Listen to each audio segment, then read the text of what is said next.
a selfless and caring single mother. She just loved life. Dana would help in any way she could. Is ruthlessly killed in her own home. There was a great deal of damage to her throat. It was a rather brutal attack. And it would have taken somebody very, very strong to have done that kind of damage. Leaving a family devastated. I cried every night. You just can't fathom it. You can't comprehend it. Police uncover a deadly obsession. She was being stalked by this guy. He had become violent. He was a heavy drug user. To expose a killer closer than expected. How is that possible? Someone that Dana was trying to help. That had to be a huge betrayal. Every time they looked at an obvious suspect, that person had an alibi. What I was told completely changed everything. That was quite a shock. I couldn't believe it. It was all a bunch of lies. Puyallup, Washington, a charming and peaceful town at the foot of Mount Rainier. The city of Puyallup is about 30 miles south of Seattle, 6 miles east of Tacoma. It's just a nice little town. It's a community, a lot of families, parks. Has a small town feel to it. There's a lot of small businesses. The downtown area is easily walkable. It's a terrific little community. The tranquility is shattered in August 2001 when police get a call from a worried couple who cannot reach their nanny, Dana Laskowski, even after several attempts to contact her. We got a call from Dana's employers that she hadn't shown up for work. Her employers assured us it was very unusual for Dana to not show up. An officer is sent to Dana's home to investigate and arrives at 11 a.m., 3 full hours after she was expected to arrive for work. The officer arrived. He knocked on the front, knocked on the back door, and found the back door ajar. He walked in the back door, walked through the kitchen and through the house, and found an adult female who's deceased on the couch in the living room. Working off a general description, the officer identifies the victim as Dana Laskowski.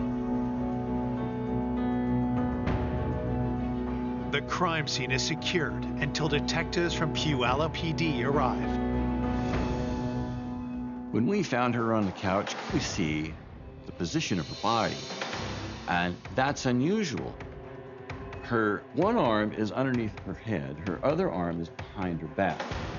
She's twisted so that her waist is at an awkward angle. The awkward twist to her body is something that we don't normally see in a natural death scene. It just has a sense that it's a murder. We saw abrasions to the neck, and there was a small pool of blood at her mouth. We did see abrasions on her elbows and knees. The investigator's suspicions are confirmed. Dana was murdered. What it looked like was a strangulation that occurred on the couch, and then the offender simply left her in the position that we found her. Forensic technicians searched the living room for evidence. Primarily, the items that we collected were either hair or fibers, and then extensively processed for fingerprints. When we were processing the carpet, we discovered blood trail or spatter of some sort. The locations of those were believed to be consistent with the struggle. Investigators continue their work throughout the rest of the home. It looked to me like the house had been ransacked. It had a feel that it had been searched, where someone was looking for something. We discovered a basement window that had appeared to have been recently broken, and it was possibly a point of entry. One of the first things we're going to wonder is, was the victim murdered by a burglar that broke into her house during the night? Or was the murderer somebody that she had invited over the house? As they wrap up their work at the scene, detectives contact Dana's family to deliver the tragic news. My son phoned me, and I said, yeah, and he said, Dana's dead. That was it. was pretty much in shock, and I said, "Tell me one more time. Say what you said." Because I didn't want her to believe it. You can't imagine that because, you know, there was no reason. Born in 1965, Dana's childhood was filled with joy. She was the happiest kid in the world. It was so easy. She just loved life. Dana was also creative, a special bond she shared with her father, Bill, an award-winning artist. She was always making things. She was artistic, like me, and was interested in what I did and wanted to help. So we were close. Just being around her, you felt her energy. You felt her enthusiasm and her zest for living each moment. As she grew older, Dana developed a nurturing spirit. She was babysitting from the time she was very young, and she loved the kids, and she always wanted to have a daycare. In 1989, Dana met Sam and fell in love. The couple married quickly, but from the start, there were complications. She was having trouble getting pregnant. In 1993, after years of fertility treatments, Dana's wish of starting a family finally came true. She was so excited when she found out she was pregnant, because that's what she really wanted all her life, and it was a pretty exciting time. Dana's delight only grew when she discovered they were having triplets. She loved the kids, because then she could bake and she could make things and do art. She loved it, she really did. But by 2000, after 11 years of marriage, the stress of parenting took its toll on their relationship. Dana told me that she had moved and that they were separated. As a single mom, Dana worked hard to provide a good home for her triplets. Dana cared deeply about family, and especially for her troubled 17-year-old niece, Amanda, with whom she was very close. Dana would do anything for Amanda. Amanda loved Dana, because, you know, Dana was kind of this flashy, artistic type person, and Amanda loved all that too. Dana was a very kind, caring person, loved her family. Amanda was a frequent runaway. So Dana wanted to guide Amanda out of risky behavior, away from drugs, away from the runaway lifestyle. Amanda had a rough relationship with her parents, so would often turn to her favorite aunt. By all accounts, she was the kind of the cool aunt that you could go and actually tell the truth to about your problems. No judgment, just help. Dana soon became a surrogate mom to Amanda and her best friend, Emily Lauenborg. Food, showers, a warm place to stay, money. Dana would open her heart and her home to help in any way she could. She was a mentor and also a friend. Dana had an open door policy and would always welcome Amanda's friends to her home. She was very comfortable at her age being amongst teenagers as though they were her peers. Just everybody loved her.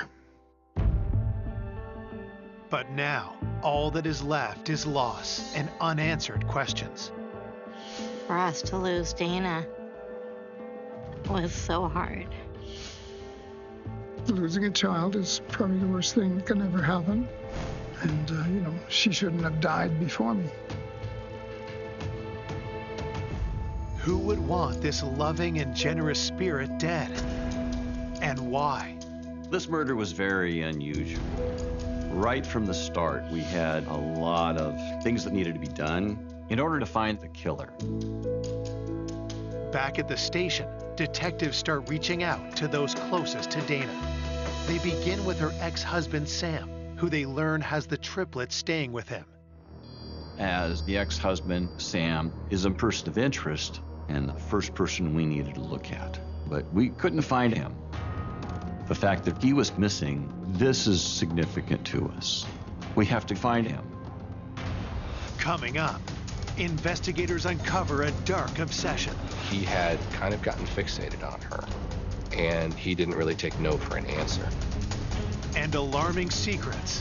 In the journal, it said 10 things I want to do before I die, and one of those 10 things was kill somebody and get away with it.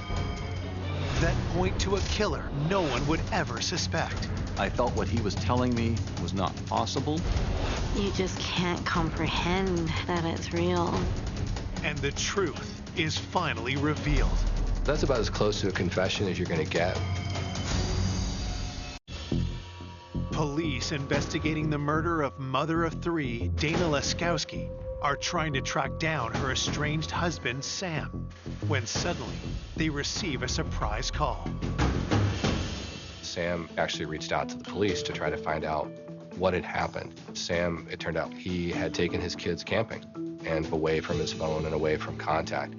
And so when he got back to civilization, he had all these messages that Dana was murdered. So we went up to interview Sam, Dana's ex. And so when we confirmed that Dana was murdered, Sam was upset. He would respond to all of our questions, but he's just not the kind of person that elaborates. As we were talking to Sam, we noticed he did have some abrasions on his knees, and that's unusual. We asked him about that, and he said they were from playing baseball. It was baseball season. Detectives press Sam about his feelings toward Dana. When asked about his relationship with Dana, Sam described it as they were estranged, but they co-parented their kids, and they've had arguments, but overall, they were trying to make it work. Sam and Dana just grew apart. When she moved away, she was so excited. I think it made her feel good about knowing that she could be independent, and I think that was important for her to be able to do that on her own. We just felt that Sam was mad at Dana for having relocated 3 hours away and had split the family, and the hopes of having a family and a marriage were dashed and destroyed. Was that enough to push Sam over the edge and harm Dana? Based on the information that we had about her ending her time with her husband and becoming estranged, we thought Sam had possibly come over to discuss something that has to do with custody, and they'd gotten into a fight, and the fight resulted in Dana's death.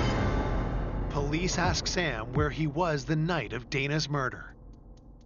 Sam said that he had left his kids at his home and he went and got gas. He showed us a receipt for that gas. He said the next day he went camping with the triplets. Detectives believe Dana was killed sometime between midnight and 7 a.m., but Sam cannot corroborate where he was at that particular time. There wasn't an ironclad alibi. He didn't have 3 adults who would be able to say he was with us all night. There were kids, they were sleeping. It was not impossible for Sam to have left the kids and come back to Dana's house and committed the murder. And we looked at the possibility that he filled up his gas tank, drove to Puyallup, killed Dana, and then drove back to the kids at the home. Investigators press Sam further. Sam denied killing Dana. When we approached Sam for his fingerprints and his DNA, he was not necessarily agreeable or cooperative, didn't like the idea that he was a potential suspect. He certainly didn't like the idea that we thought that he might be responsible for her murder. Sam didn't really want to cooperate with requests for DNA and hair samples. Sam's behavior may be suspicious, but police have no concrete evidence to tie him to the murder. You can't charge someone with a crime just because their alibi isn't ironclad. You can't charge them with a crime because they can't prove they were someplace else. You have to prove that they committed that crime. There has to be evidence at the scene that connects the person to the crime. And so in this particular case, they didn't have that with Sam. While police seek hard evidence against Sam, Dana's autopsy results come in. The results were that she had died of strangulation. The cause of death was a fracture of the cricoid cartilage in her throat. There was a great deal of damage to her throat, her windpipe, and it would have taken somebody very, very strong to have done that kind of damage. We were going to be looking for an offender who had upper body strength and prone to flying into a rage. Because of the fracture of the cricoid cartilage, takes a great deal of strength. And a strangulation itself takes a very committed attack. The victim generally fights back. And then the attacker has to double down on the strangulation while the victim is struggling back. Just to think that Dana struggled and fought for her life, it's just wrong. It's all wrong. Looking for new leads, detectives turn to Dana's niece. Police contacted Amanda as she was a relative and somebody who knew the victim. And what Amanda said was that Dana was the kind of person where she could go over, do laundry, maybe get a little bit of money.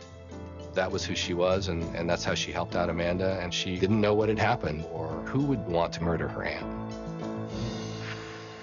Detectives also speak to the couple who employed Dana as a nanny.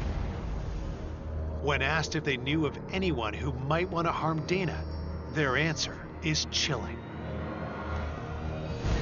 Dana's employers told us that Dana was being stalked by this guy.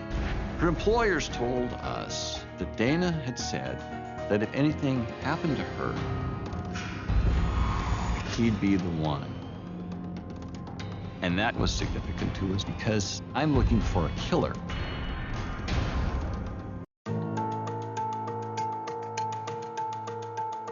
Police investigating the strangling of Dana Laskowski have been told that she was being harassed by a stalker. Could he be her killer? Dana's employers told us that Dana was afraid of this Patrick. Patrick was a guy that installed cable in Dana's area. He liked her. Dana had told her sister-in-law and her employer he had kind of gotten fixated on her. Dana, by accounts, let him know that she wasn't interested.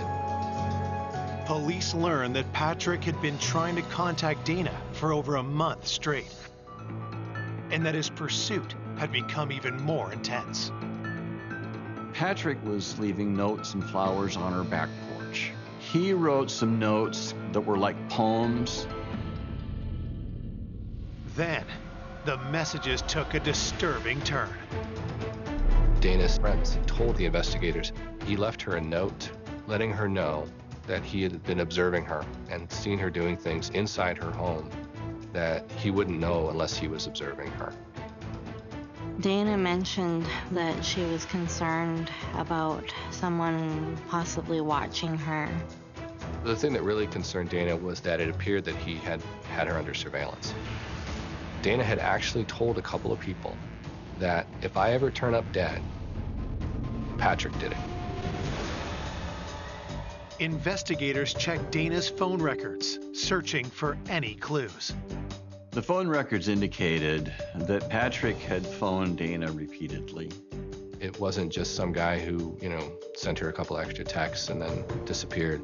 This was somebody who was going beyond that, doing stalking type things that would be concerning in any context. When investigators look into Patrick further, they make an alarming discovery. Patrick was driving a white van. It was a ladder truck. We had neighbors that had identified a white van in the area around Dana's residence prior to the murder. His work van had been seen in the alley behind the house. It was a white van, so it matched the description that the neighbors had mentioned.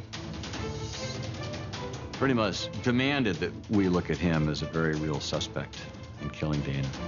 Did Patrick's obsession with Dana turn deadly? We immediately got a search warrant for his DNA, for his locker, for his vehicle.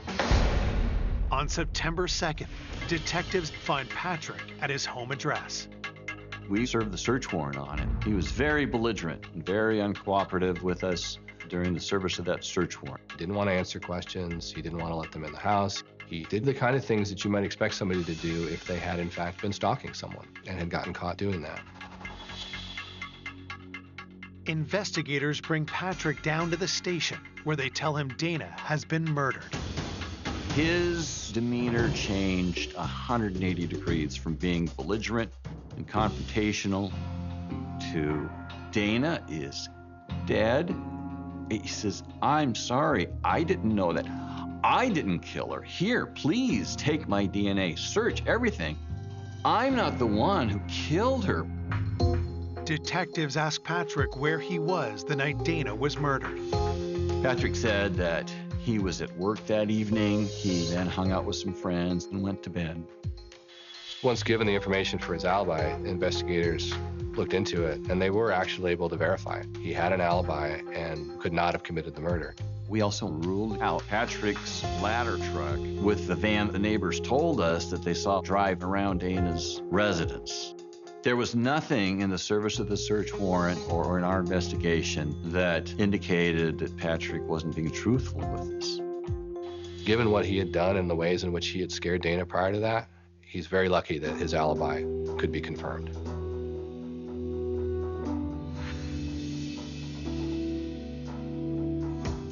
Having cleared Patrick, investigators now focus on another man in Dana's life, Michael, who they learn was having a long-distance relationship with her. Michael lived up in Canada, worked in the film industry. Dana met him when she was up in Canada visiting one of her friends. And they hit it off, and so they started to date. But he stayed in Vancouver, and she was down in Puyallup, and that's a several-hour drive from Puyallup to Canada. Friends tell police that their relationship was not without problems.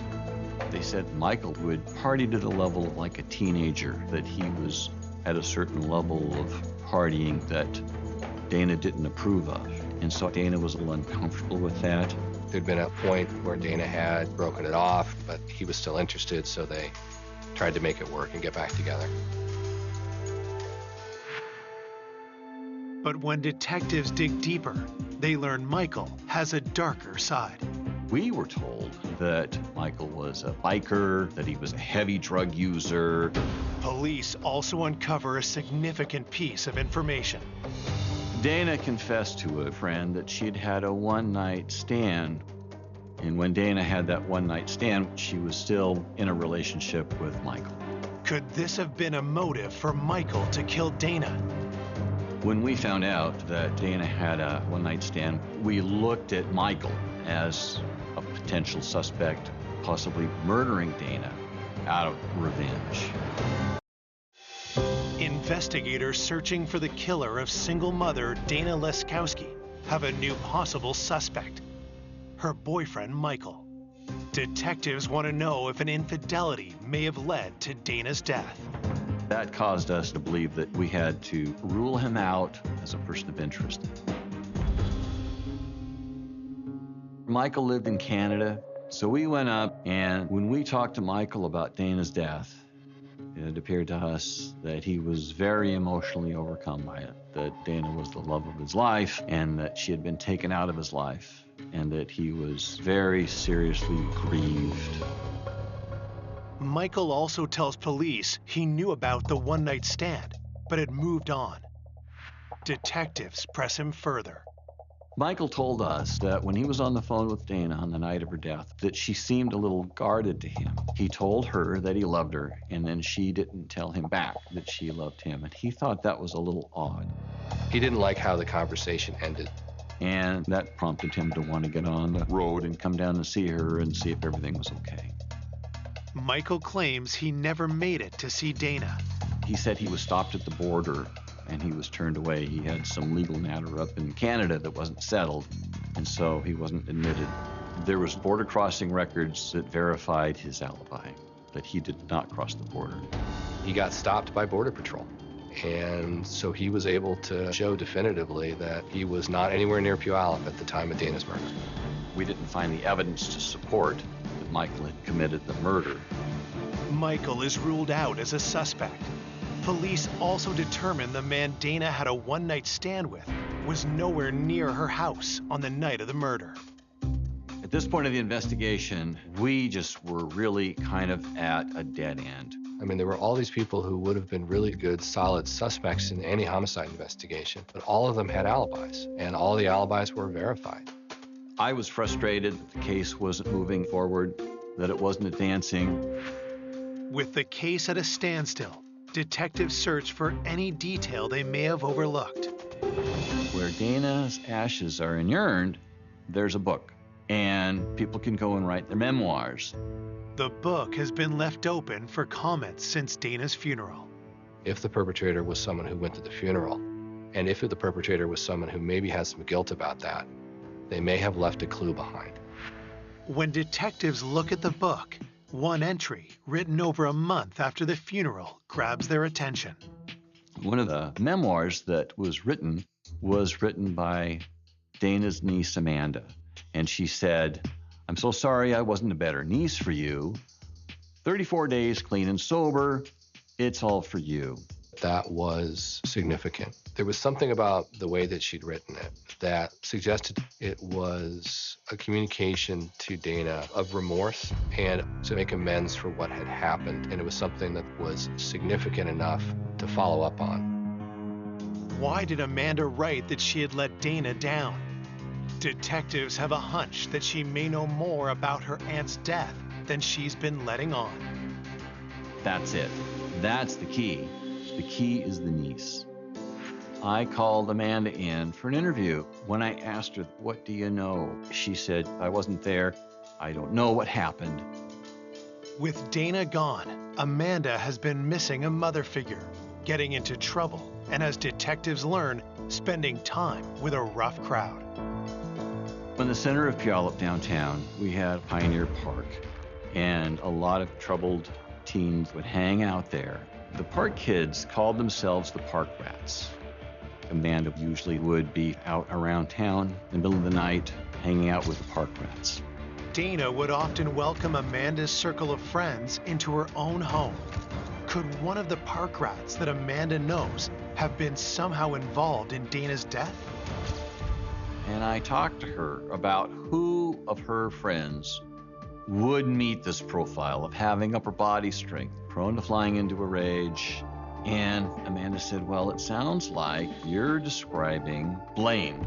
She said Blaine actually attacked her on a couch, and it was a rather brutal attack. Blaine had come on to her, and that she had rejected him, and that he had become violent. Had Blaine tried the same thing on Dana, only for things to turn deadly? Blaine had been at Dana's house before in some casual get-togethers, and possibly Dana would have rebuffed that advance, and that Blaine would be the kind to fly into a rage. Then Amanda reveals something else. Amanda said that while we were processing her Auntie Dana's crime scene, she was across the street. She ran into Blaine there. She said that Blaine had scratches on his arms. When I get this information from Amanda, I look into Blaine and I find that he's got a violent past and he has quite a criminal history. Police learn that Blaine's rap sheet is extensive and littered with drug and gun charges. I felt he was a very good person of interest in the murder of Dana Laskowski. But there's a big problem. Blaine is no longer in Washington. I found him living in the far southeast part of the United States. I wanted to bring him back to Washington to collect his DNA, to talk to him as a person of interest. But he was not cooperating.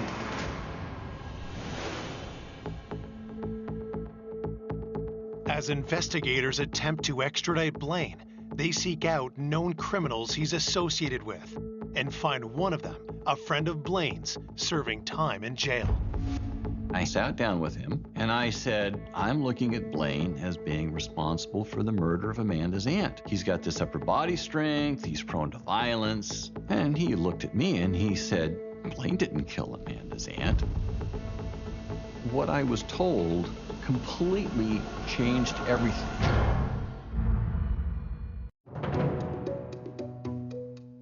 Detectives hunting the killer of Dana Laskowski have a new suspect, Blaine, the troubled friend of Dana's beloved niece, Amanda.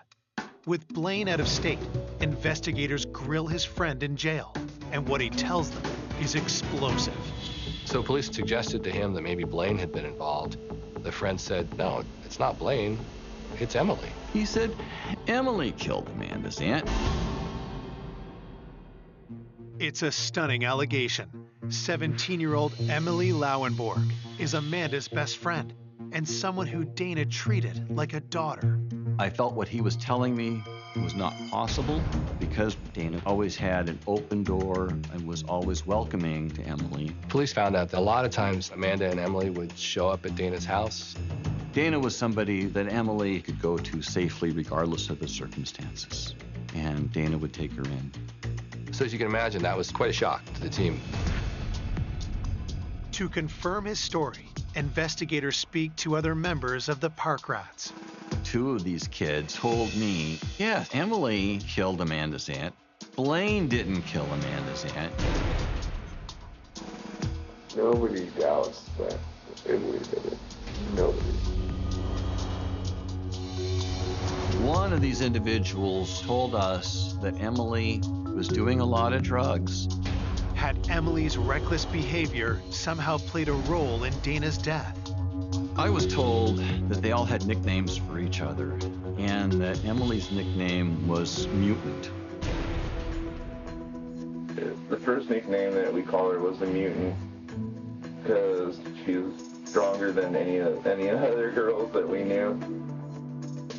Everybody's scared. She'll beat your ass. She'll knock you out. She was tough. She would challenge them to wrestling. She would beat them in wrestling. She was very intense.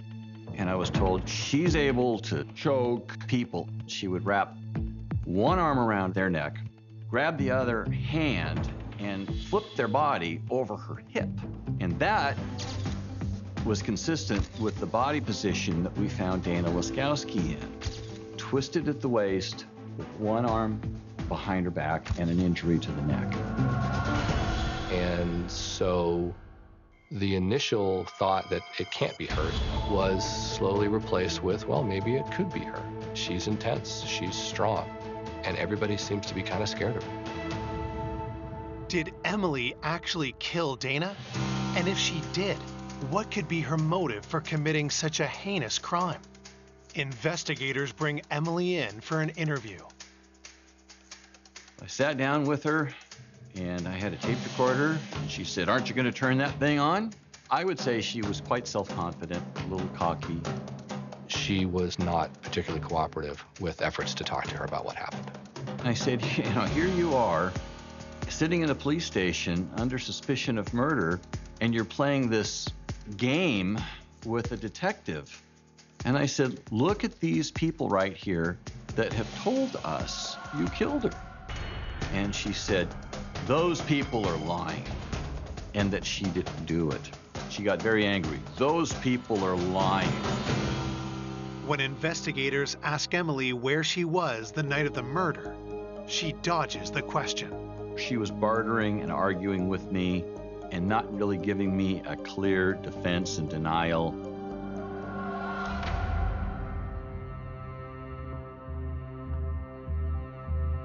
Officers obtain a warrant to search Emily's residence. One of the items that they recovered from Emily's apartment was a shirt that Emily had taken from Dana. One of her friends told us that Emily had a black shirt that belonged to Dana and that she actually wore that to Dana's funeral. We went back to the pictures of the funeral and did see that Emily was wearing a black shirt. One possible explanation for that was rubbing her nose in it. Not only did I kill you, but I'm wearing your blouse to your funeral. The search uncovers more incriminating evidence. And we found this journal. And in the journal, it said, 10 things I want to do before I die. And one of those 10 things was kill somebody and get away with it. One of the statements in the journal that Emily wrote in her own hand when talking about Amanda, because she'd gotten into an argument with Amanda, was, I could effing strangle that bitch just like her aunt. So that was very significant. I was invigorated because I had something. That's about as close to a confession as you're going to get. It is absolutely sufficient for me to take that to a jury and say, this is her admitting that she killed Dana Laskowski. On March 13th, 2003, Emily is charged with first-degree murder. When I found out that Emily did what she did, I couldn't believe it. When you find out that such a young person could take a life, how is that possible? Someone that Dana was trying to help and care for, that had to be a huge betrayal. You just can't fathom it. You can't comprehend it. It's devastating. Though Emily is in custody, prosecutors know most of the evidence against her is circumstantial. So they circle back to Amanda. It had become pretty clear that Amanda was going to be the key to solving this. We needed Amanda to crack, because absent that, or a confession, there wouldn't have been enough to prove that Emily committed that crime. If Amanda did know what happened, why hadn't she told police? And why had she covered for her best friend? So I meet with Amanda and I said, listen, Amanda, you have led us on a wild goose chase. Starting off with Blaine, who was in another state. He didn't do this. You have not come forward with this right from the start. You know what? This is a case of conspiracy after the fact. So tell me what happened. That's when she really cried and sobbed. Police have charged local teen Emily Lauenborg with the murder of Dana Laskowski. Now, investigators suspect Emily's best friend, Amanda, Dana's own niece, may also be involved. I said, all right, tell me what happened. You've sent us on every possible goose chase and every rabbit trail you could head us down. It was all a bunch of lies. Through tears, Amanda makes a horrific revelation. Amanda disclosed that she and Emily came to Dana's house and they came to the back door. They were high on some drugs and they just went up to try to get some money. And Emily was rude and Dana said, you girls have to go. Things quickly escalate.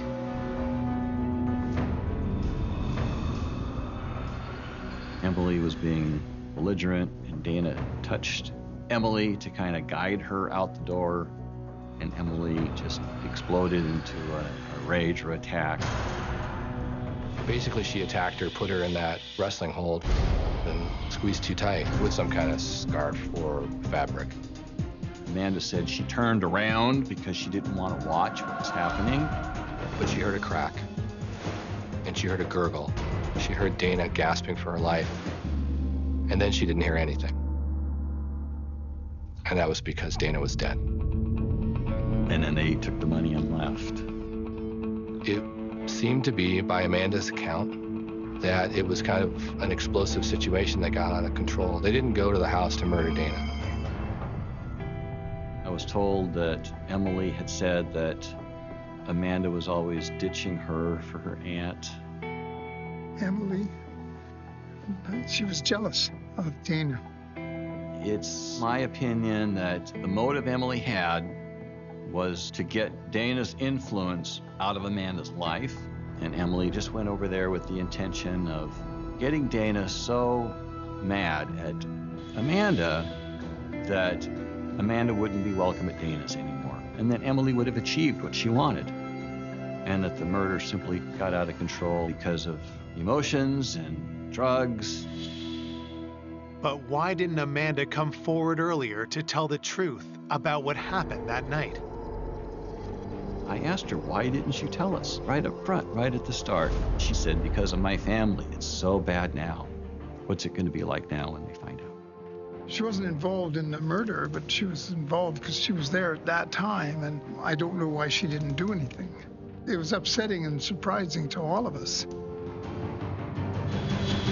Prosecutors need Amanda's testimony to have any hope of convicting Emily for murder. Amanda agrees and will not face any charges herself.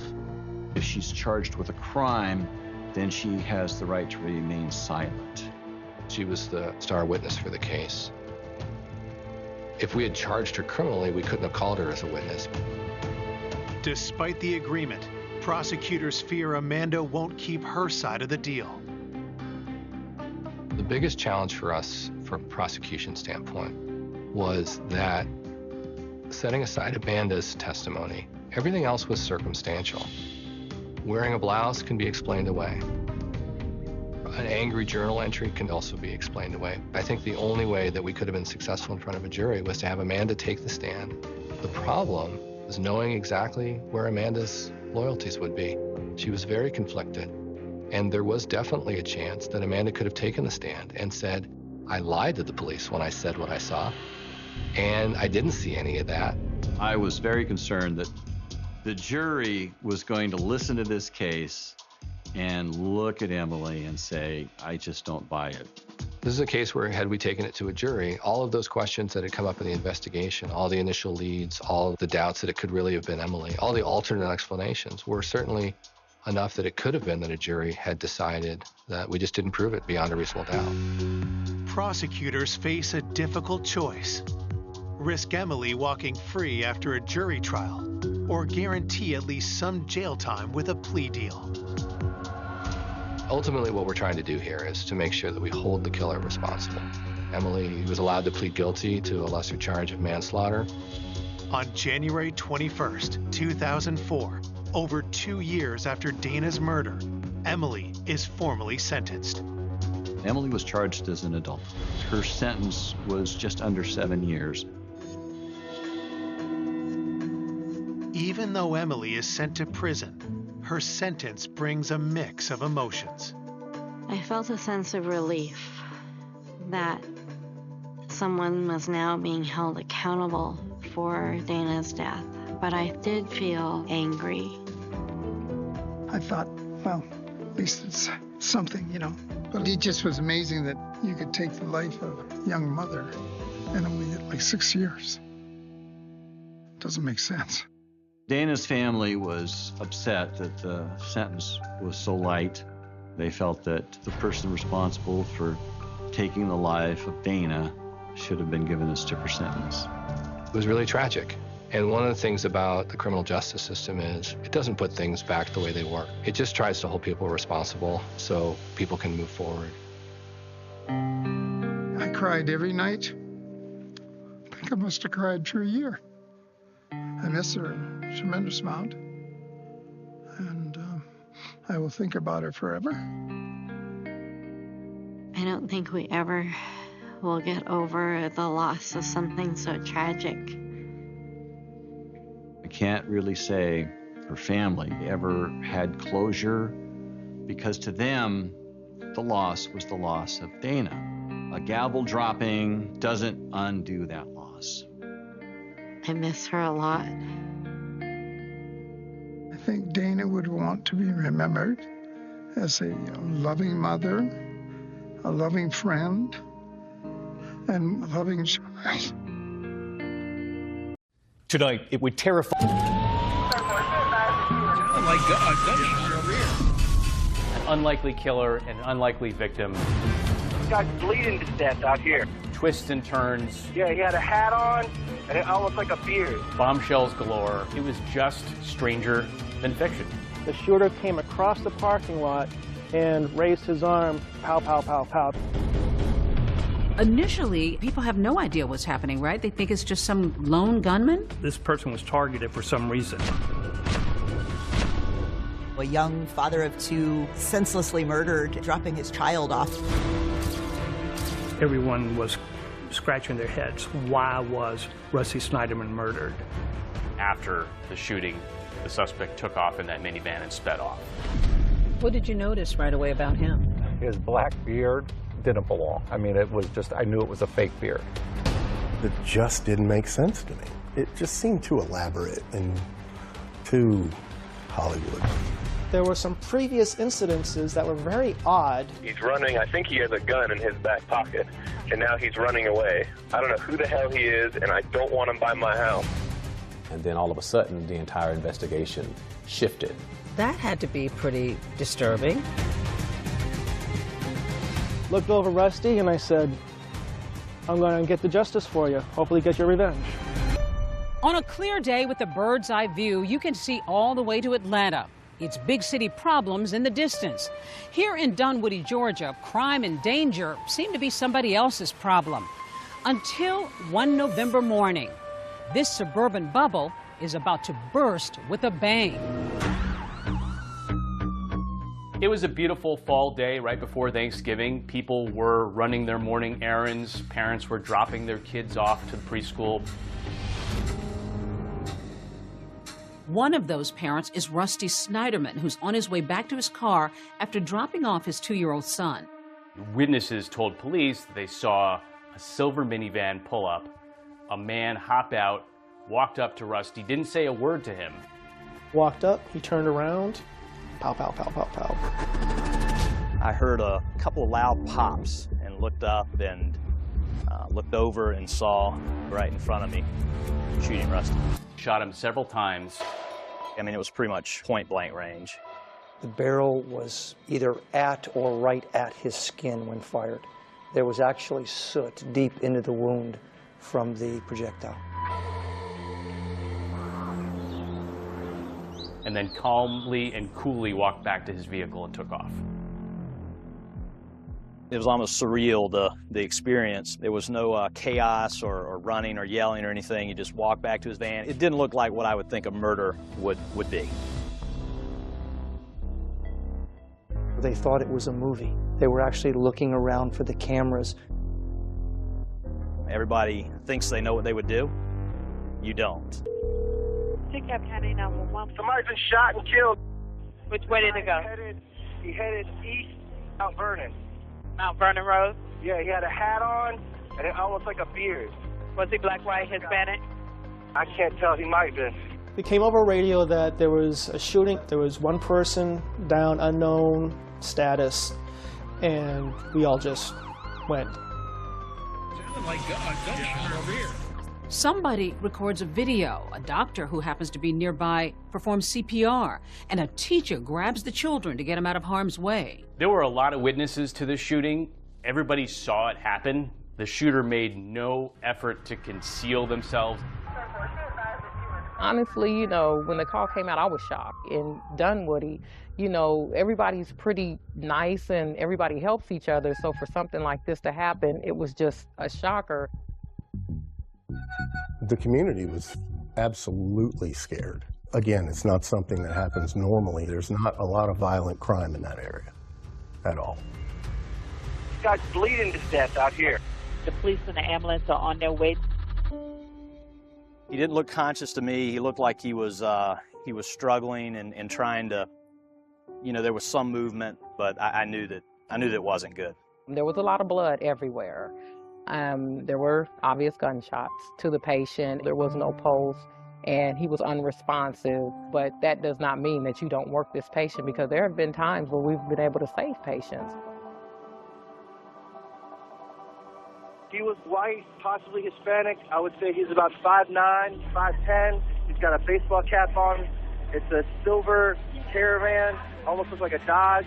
He had a hat on. It looked like he had a beard and a silver caliber gun. Let me know when the officer gets right there with the patient. And then who? Everybody's doing that. Okay. All right. Thank you. So we did notify surrounding agencies. I started hearing rumblings about a shooting not far from where I live, probably about a 10-minute drive from my house. And that in and of itself was shocking because it's a very safe community. Let's go now to Channel 2's Mike Pachinik with the latest on what he's learned. Mike. At the time of Rusty Snyderman's murder, I was a reporter at WSB-TV in Atlanta. I'm Mike Pachinik, Channel 2 Action News. His murder happened that morning. I came in the afternoon and was assigned to go back to try to find people who knew Rusty, knew his family, try to get to the bottom of who he was and why somebody would want him murdered. How did you first learn about the Snyderman shooting? It was in the news, obviously. Yeah, it was all over the news. A husband is shot and killed right after he drops his child off. This shooting has shaken the school and the community to its core. The last thing you think about is dropping off your child at school and something like this happened. It's very, very, very, very scary to happen. Tragic. Every parent is scared. Every parent who's got a young child in daycare is scared. They didn't know what the motive was. So it was big news in Atlanta. To me, honestly, it looked like it was professional. It was just the calmness of it. It didn't seem like it was a crime of passion. It was just very cold and calculated. The shooting did happen at close range. There was no indication that Rusty was going to do anything or was trying to attack the person. It was a purely one-sided shooting, and close range to me said it was personal. Right now, they are out actively searching for the man that shot this father. Rusty Snyderman's car was parked right there where you see that orange spray paint. Well, it looks like a hit. You know, happened in broad daylight with witnesses around. I absolutely didn't believe at any point that it was a random shooting. It was somebody that looked like targeted him on purpose. In the time it takes to count to 4, the innocence of a schoolyard, backpacks, snacks, goodbyes, shrouded in gun smoke, and now mystery. The school and several of the businesses in this complex do have security cameras. Dunwoody police tell me right now they are actively looking at that video to see if they can get a better description of the suspect.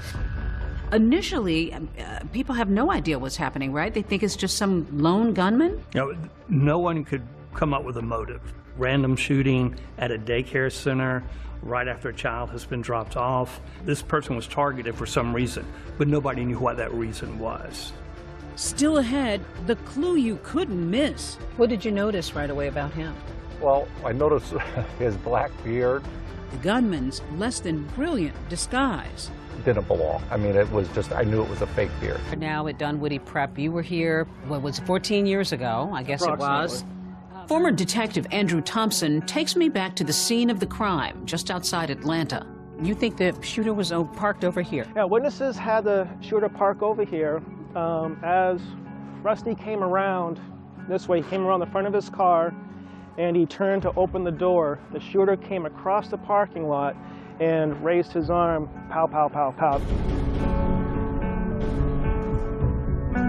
Rusty Snyderman had dropped off his child, and as he was exiting, he was shot multiple times by an unknown assailant who jumped in his vehicle and fled the scene. This was a huge case in Atlanta, and especially since it happened in the parking lot of a preschool, you know, a young father of 2 senselessly murdered, dropping his child off. Just shocked that happened here. This shooting has shaken the school and the community to its core. I was just in disbelief. You know, you never expect murder to step into your life, and particularly somebody like Rusty. I not only didn't know of any enemies that Rusty had, I couldn't imagine him having an enemy because he was such a positive person.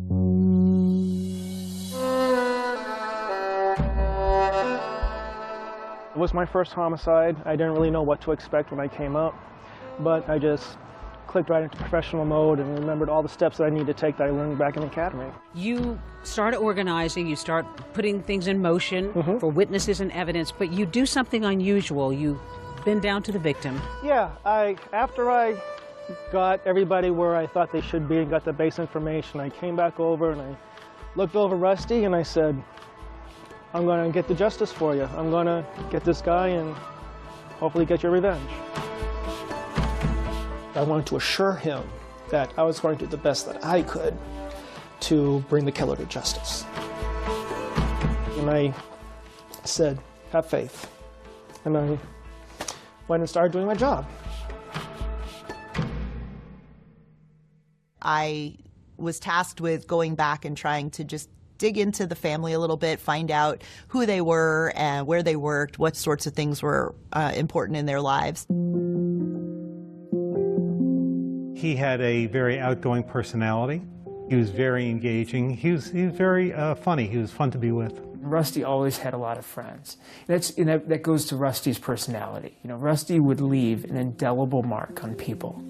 He had a personality that always would, bring you in. And tell me about the family and what you learned later on about them. Rusty and Andrea started dating in college. The two met at Indiana University at a retreat for Jewish students.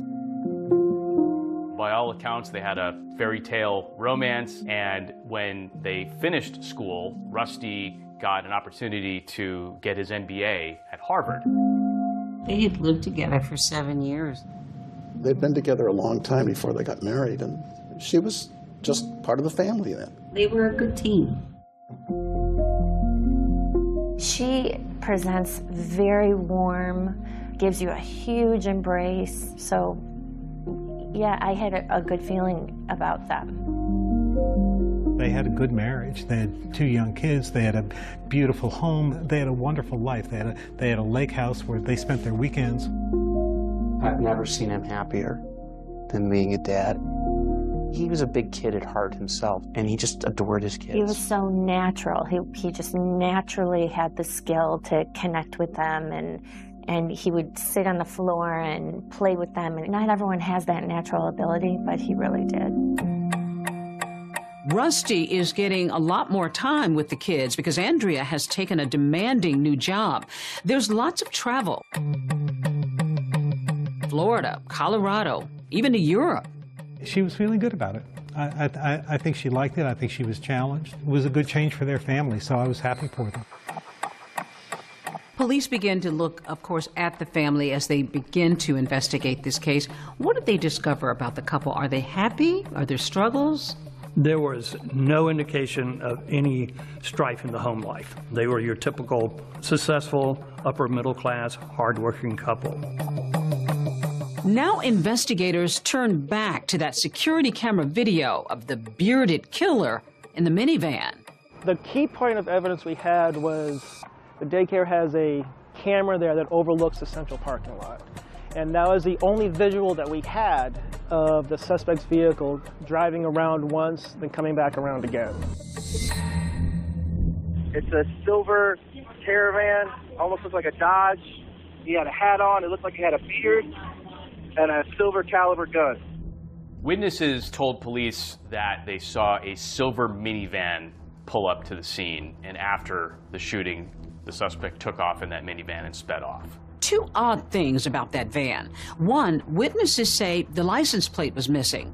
And 2, when detectives rewind, they see that same minivan cruising the parking lot an hour before the shooting. So that morning, you pull in right here? Yeah. Larry Minogue was dropping off his son that morning. It was about an hour before the shooting. As I was pulling into the parking lot, I noticed a van going in front of the building.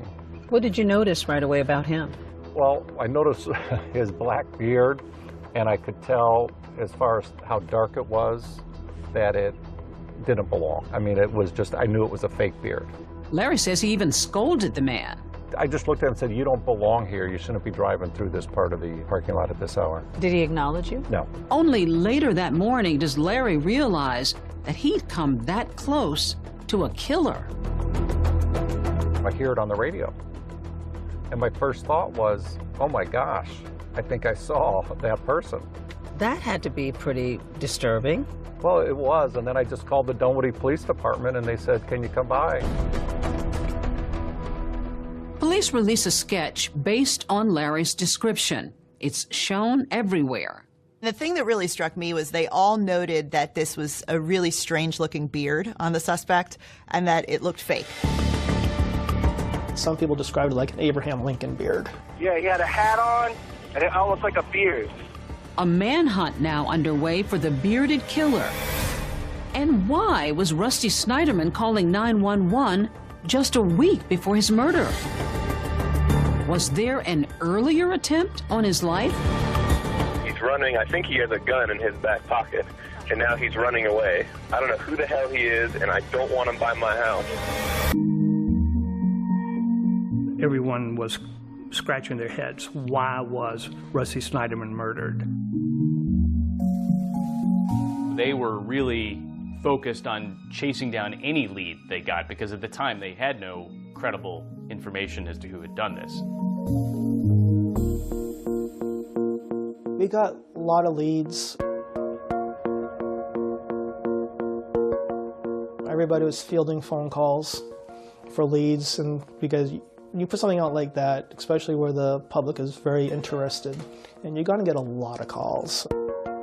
In fact, a detective from across the country calls to compare notes about his case involving the murder of a Jewish woman just 2 days before Rusty's killing. One of the most prominent publicists to the stars, Ronnie Chasen, was murdered, shot behind the wheel of her Mercedes in Beverly Hills. Investigators are working on the theory that this was a planned attack. The detective from Beverly Hills, California, gave me a call, and he was working a case that also involved people from the Jewish community. And he thought it was worthwhile for him to give me a call to see if there might have been a connection.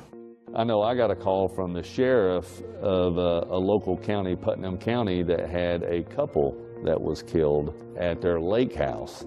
And so he called to see if there was some kind of connection. Of course, you know, there was no connection. So it does bring out a lot of those kind of maybe similar cases that people are, you know, searching for a lead on their case. Then there's the tip from a woman so convinced she spotted the man in the sketch that she follows him. When police put out the picture of the minivan and the composite sketch of the shooter, a woman at a nearby grocery store thought she saw the killer and started taking pictures to try to help police catch this person. According to police, the woman tails the man into the store and back out into the parking lot, secretly snapping photos with her phone. And as it turned out, it was not the killer. He had an airtight alibi. With any investigation, they always want to start by finding out whatever they can about the victim. And so in this case, they dug into where Rusty had worked, what sort of business ventures he was involved in. We spoke to his business partners. Some detectives thought the murder looked like the work of a hitman, a murder for hire, possibly related to one of Rusty's past jobs. We also looked into his wealth management job that he had briefly.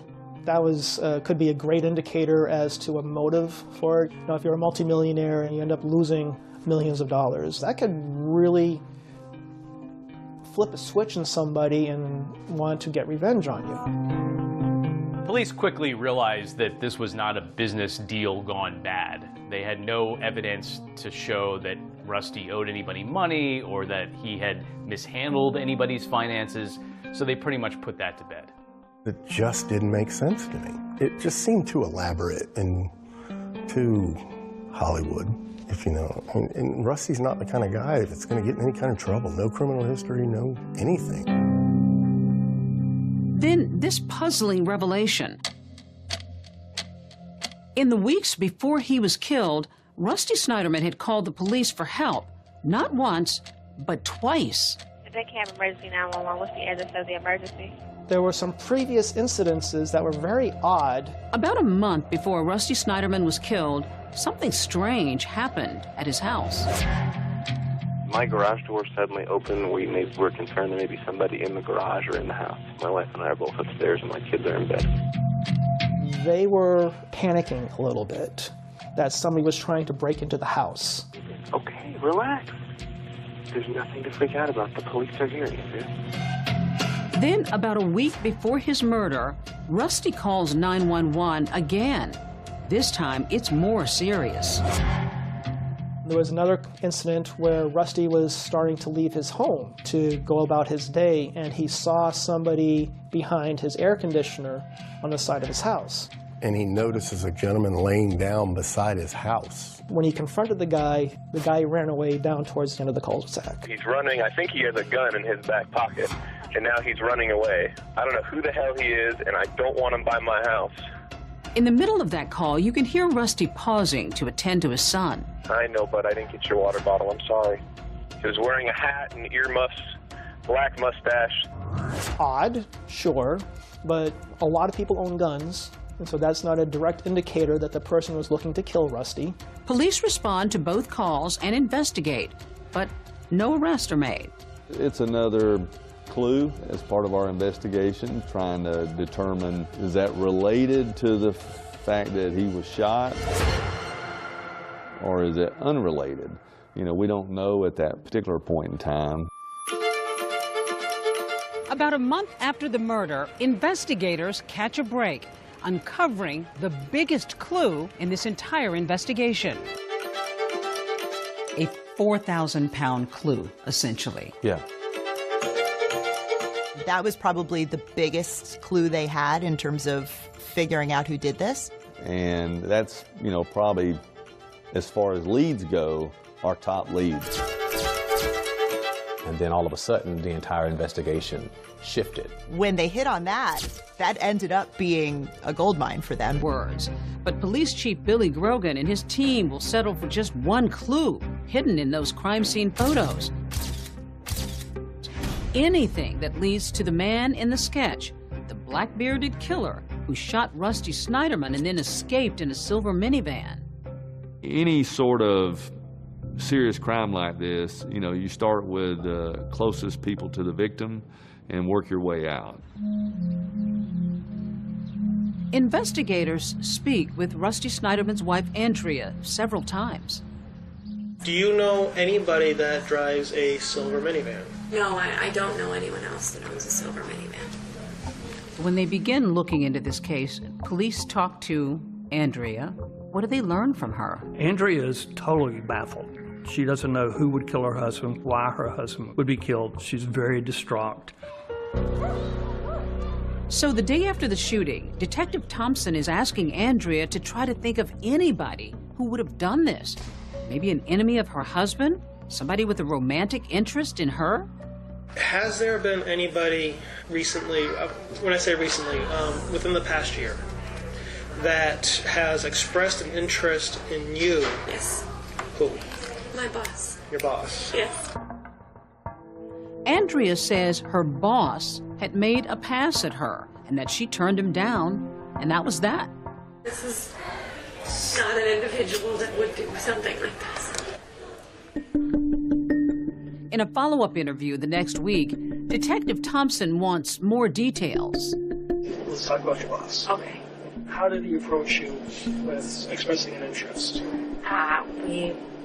We travel for business together, and we were at dinner, and he said, you know, he thinks I'm fantastic, would love to have a relationship with me, but knows that that's probably unlikely, and that was sort of, I mean... So it was a very polite... Very. Come on. He really respected me as a person. Andrea tells him that she and her boss remained on good terms, that they continued to work closely together. We're close friends, he and I. Even once he said that, and I said no, I mean, we work together a lot, we travel together a lot. I enjoy I admire him as a professional. I enjoy learning from him. As for the idea of her husband cheating on her, according to Andrea, it was laughable. He doesn't have time to go to the bathroom, let alone have an affair. And he loved me so much and made that clear 1,000,000 times a day. So I laugh because it's so absurd. It's absurdly ridiculous. Detectives now turn back to those ghostly security camera images, the killer's minivan. There's surveillance video that reveals a silver minivan. Yes. A 4,000-pound clue, essentially. Yeah. The van was the only solid evidence I had of the suspect. I looked at that video so many hours on so many days on my computer just trying to find the fingerprint on that van that'll make it stand out. How did they go about tracking down this van? Well, we called the manufacturers of just about every minivan that was, looked similar. First I went to Ford, I went to Dodge, I went to Honda. The last one I went to, which was a recommendation from one of our patrol officers, was Kia. But, I hadn't thought about Kia. So I went to the Kia dealership. It was a 2011 Kia Sedona minivan. The 2011 model of that Kia Sedona minivan had only recently become available. There was right around 1,000 or so in the entire country. So that was a relief. And it gets better. The number of 2011 Kia Sedonas sold in Georgia at the time is just a lucky 13. We're calling every single person that owned one of these vans that is registered to Everybody has an alibi. Nobody's in Atlanta, nobody's in Dunwoody. So detectives go back to that videotape. They get it enhanced and they play it on a big screen TV. And the first time I played it, the first time I saw this were two stickers on the front windshield that were offset from each other. That was my fingerprint. So now I had to figure out, what the hell are those stickers? There was a sticker in the window, and it looked like it possibly could be from a rental vehicle. Turns out that Kia Sedonas were a very popular enterprise rental vehicle. And so when they hit on that, that ended up being a goldmine for them. So it was this particular rental car company that had this specific vehicle in their fleet. This leads to another important discovery. By chance, the barcode stickers on the suspect's van had been applied incorrectly. They were offset differently than stickers on other enterprise vehicles. So they ended up getting the list of all of the 2011 Kia Sedona minivans that were rented on that date, and the names of all of the people who had them rented. When they went to the actual locations to look at them, they were able to figure out which van it was based on those stickers because they weren't properly placed. They were like ever so slightly off instead of being parallel across the windshield. I asked my rental car company contact, hey, when you have this year, make, model vehicle come into any of your lots, let me know. He said, absolutely. And he gave me a call one day, hey, we have a vehicle that might be what you're looking for up in this lot in North Georgia. Detectives find the windshield stickers match those on the van at the crime scene. And then, bingo. A search of the minivan turns up synthetic hairs, just like those from a costume beard. Beard fiber would be good evidence because we had several witnesses who said it looked like the suspect was wearing a fake beard. Police now have the getaway car driven by Rusty Snyderman's killer. And better, they have the name of the person who rented the vehicle. A man by the name of Hemi Newman. Who had the van on that day? Hemi Newman. I think we found our guy. Don't know why yet, but we found our guy. Detectives now have their suspect right where they want him, in their interrogation room. It's as if I'm a suspect. You're a suspect? Are you a suspect? Minivan, the man suspected of shooting Rusty Snyderman, is Hemi Newman. It's a name that doesn't ring a bell with police at first. Now, we're hot on the trail of Hemi Newman. Now, we had to find him. We had to talk to him, see what he wanted to say. And detectives do what anybody else might do. I Googled his name and found his LinkedIn resume. Surprisingly, the suspect, Hemi Newman, is a big executive at GE in nearby Marietta. Then, lead detective Thompson gets a call from his bosses. It's like, hey, we have Hemi. We're going back to the precinct. Meet us there. Great. So I rushed back to the precinct. By the time I got back, the sergeant and lieutenant were already in the interview room talking to Hemi. Not many suspects bring an iPad to an interrogation room, but this one did. You okay? What? You all right? It's unnerving to be in a room like this. At the time, the Dunwoody Police Department is in an office tower, the kind of building where ordinarily an executive might feel right at home. I want to get into the incident with Rusty on that day, November 18th. You don't expect an executive with GE to be in our interview room, being interviewed about a homicide, but yet he was. Listen, I'm going to talk to you about the day of the shooting, but as everybody else, I'm going to read you your rights on it. Your Miranda rights. Do I have to worry? I don't think so. I'm not worried. Newman isn't under arrest. He's there voluntarily. But when police read him his rights, he hesitates.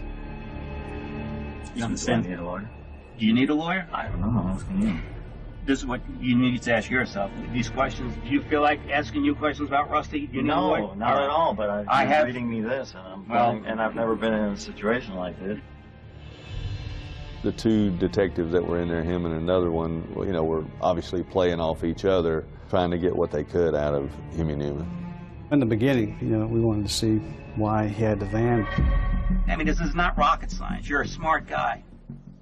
You're not signing away your mortgage. No, I'm not signing away my mortgage, but this is very uncomfortable. You're in the business world. You see papers all the time. I know, but you read Miranda rights, and it seems like it's as if I'm a suspect. I know you're a suspect. Are you a suspect? I don't think I need to be a suspect. I shouldn't be a suspect. There's no reason why I should be a suspect, but you're reading me my rights. He was very calm, unusually calm. I want to know what happened on the 18th. I got to know. Okay, and I was at work. I think he was trying to find out what we knew as much as we were trying to find out what he knew. Do you know why I'm calling you? For help. I know. So you answered my call. Back. Right, to help. Okay. But And getting rid of your Miranda rights isn't help. It's saying we can hold anything against you, and I don't know. Initially, it's, you know, gathering a lot of information, but then it gets into the whole crux of the matter, and, you know, he's not admitting anything, denying it. Amie, this is what we got. We got that van on video the day Rusty shot. And I swear, the more I look at you, the more I see the person inside that van. I'm giving you every opportunity, man. I don't think things should have happened that way. You've got a heart and you've got a soul, man. You're not a criminal. Things just go wrong. Executives are used to long meetings, but not like this one. A tiny room, one table, two detectives, a fuzzy video camera. It goes on for 5 hours. You're here because that van was there. We know it's where. It was over there where Rusty got shot. Listen, look at me and don't doubt me. I'm telling you what happened. You got to admit to yourself what happened with that van. I'm telling you, you were there when Rusty got shot. Now, Amie, you were there. I know you were. Amie. How do you know I was there? Because it's on video. That van is on the video. The van was there. I've got it on video.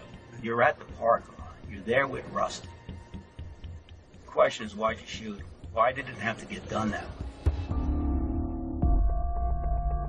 One investigator leaves the room and then comes back with photos of that rented minivan caught on camera at the crime scene. This is the van. Okay. And that's your van. I don't know what to tell you. I'm telling you that Amie, you look me. I'm not there. As the interview went on, he was looking more and more guilty. You're telling me you didn't do this. Amie. I Amie Newman admits that he had rented a 2011 Kia Sedona on November 18th, but he denies that he drove it to the daycare and murdered Rusty Snyderman. Are you prepared to tell me now you're not the guy? Because you haven't said that yet. All afternoon, you have not said, I did not damn do it. You sit here and crowd me, you come up with all this stuff, you're accusing me of something, and it was obvious from the beginning, because I knew you guys were talking about the car, that you're somehow implicating me in this whole thing. Newman says he's got an alibi, that he was at work at GE the morning Rusty was murdered. But investigators aren't buying it. At that point, we had all the evidence we needed to place him in the minivan, say that nobody else drove the minivan. I went out and got the arrest warrant for Amie Newman. Go ahead and stand up for me. You've been explained to what's taking place tonight. You've been placed under arrest for the murder of Mr. Snyder. Yes. At the same time, while we were finishing the interview, we were confident we had our guy, and we had a whole lot more work to do. No, it's far from closed. You need a probable cause to make an arrest, You need a lot more to get a conviction. Police say they've got the man who shot Rusty Snyderman, but they still don't know why, what, or who could drive a man like Hemi Newman to kill. The big question that hung over all of this is what could drive someone to commit murder? It was becoming more and more clear that there was a lot more to the story. You've been placed under arrest for the murder of Mr. Snyderman. Why would a late 50s executive wake up one day and kill somebody? Put a wig on and gun somebody down in a parking lot? A young father of two senselessly murdered, dropping his child off. This was national attention. You come back to a case that now is swarming. This is what he did. The man wanted someone else's wife, so he killed her husband. The plan included me being there for Andrea after the fact. He got caught, and all of a sudden he's insane. I see dead people. They're telling me to kill people. What was that all about? What was this description of a demon and an angel? A demon that sounded like Barry White and an angel that sounded like Olivia Newton-John told him to do this? Like, come on. We're talking about a self-proclaimed delusional individual who killed my husband. How does she come across? Not like a grieving widow. Andrea Snyder, adulterer, liar, and master manipulator. Where is the evidence that she was a party to the murder of her husband? When investigators arrest Hemi Newman for gunning down Rusty Snyderman in this parking lot, the question so many are asking is why would a GE executive want to murder a father of two? He got shot for one of three reasons: greed, revenge, or lust. Detectives think they've got their person, but they're searching for which of these age-old motives may have driven Hemi Newman to kill. And they discovered a curious connection between him and Rusty Snyderman's wife, Andrea. What's your relationship with Andrea? Andrea and I are friends. Hemi Newman was Andrea Snyderman's boss. That same boss that Andrea had mentioned to investigators. How did he approach you with expressing an interest? He said, you know, he thinks I'm fantastic, would love to have a relationship with me, but knows that that's probably unlikely. You can only imagine our surprise, you know, when we have the paperwork from Enterprise and Google your name and you're her boss. During the interrogation with police, they pressed him on the nature of his relationship with Andrea Snyderman. I find her attractive, and I indicated that to her. Then I said, you know, I'd like to continue to develop the relationship. And she basically said, no, I'm committed to Rusty, and that ain't gonna happen. They began to learn that Hemi Newman's marital life was not great. In fact, at the time of the shooting, he had moved out of his home. Problems in his marriage and Newman's attraction to Andrea Snyderman, all of this and a potential motive for Rusty's murder begins to take shape for police. Jealousy gets in the heart. Envy takes over. The mind starts working. And that life looks a hell of a lot better than mine right now. Hemi Newman may have confessed to his feelings for Andrea Snyderman, but when it comes to a confession about his connection to the shooting, that's a different story. I was not there. I did not pull the trigger on the gun just like Rusty Snyderman. At the end of the interview, our detectives arrested Hemi Newman. You're arresting? That's what I'm saying. After his arrest, Newman pleads not guilty to a charge of malice murder. Myself and a detective went to Andrea's house to deliver the news that we had arrested the person who killed her husband. We've made an arrest on the case. Are you serious? We have. Do you have the person in custody? Tell us anything else. Who is it? Keep on. Are you kidding me? Please, no. Hard to tell you, but it is. Oh my God. Oh my God. The Dunwoody police called me and said, we've made an arrest. And so I said, who? As soon as I knew his name, it just made my skin crawl. The murder trial for Hemi Newman, the man accused of murdering a father outside his child's daycare center in Dunwoody, is moving fast on this very first day. All eyes are now on courtroom 5D here in the DeKalb County Courthouse as Hemi Newman's trial is about to begin. But before opening statements, a big surprise. Newman now admits that he killed Rusty Snyderman, but says he's not guilty because he was mentally ill when he committed the crime. All right.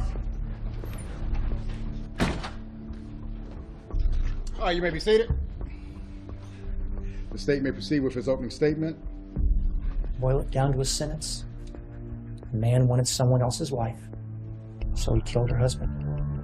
He got caught. And all of a sudden, he's insane. At this point in time, the defense will have an opportunity to give you their opening statement. This case is not about what happened. We know what happened. This case is about why. Hemi was like a puppy in love. He felt that he and Andrea were like soul mates. Even though Hemi Newman has now admitted to firing the gun that killed Rusty Snyderman, prosecutors still need to lay out their case. So they begin by tracking his movements the day of the shooting, beginning with his morning at GE before sunrise.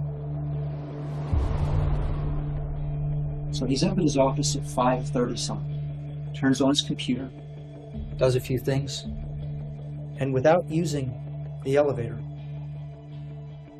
exits. Defendant used the stairs and went out an unmanned back door. The cameras in the employee parking garage, they caught the defendant leaving in the silver Sedona Kia van. Prosecutors argue that just 2 hours after Hemi Newman shot and killed Rusty Snyderman, he fills up his rental car with gas, returns it, and then heads back to work in his own car. You even got video of him dressed the same as he arrived that morning. Chris Lang, CHRI. Then prosecutors call Chris Lang to the stand. He was in the parking lot that morning, and in a dramatic display, DA Robert James demonstrates how Snyderman was shot. There's a person that just comes out of nowhere and shoots him several times. If you're laying on your stomach, okay, with your head towards me, okay. From where you are there, the shooter would have been right here. We never did find the weapon that was used, but I guess we had the next best thing. Say your spell your name for the record. My name is Jan Da Silva. Jan Da Silva was important in the trial as well. Yeah, Jan was able to connect the dots because we could show that it looks like he committed the murder, but we didn't have a murder weapon. Can you tell us where you actually listed the gun? It was a website. Mr. Da Silva said he had sold a Bersa 40 caliber Thunder pistol. I showed him the lineup and he immediately identified Hemi Newman as the person he sold the gun to. Do you know who the person was that contacted you? Yes, sir. What was his name? Hemi Newman. I asked him, do you still have the test fire casing that comes with the gun when they sell it to you? Typically, after somebody buys a gun, it comes with what's called a test fire casing, a spent bullet that essentially proves that the gun has been tested and works properly. Jan Da Silva said he actually had given that casing to his girlfriend, and luckily for investigators, she still had it.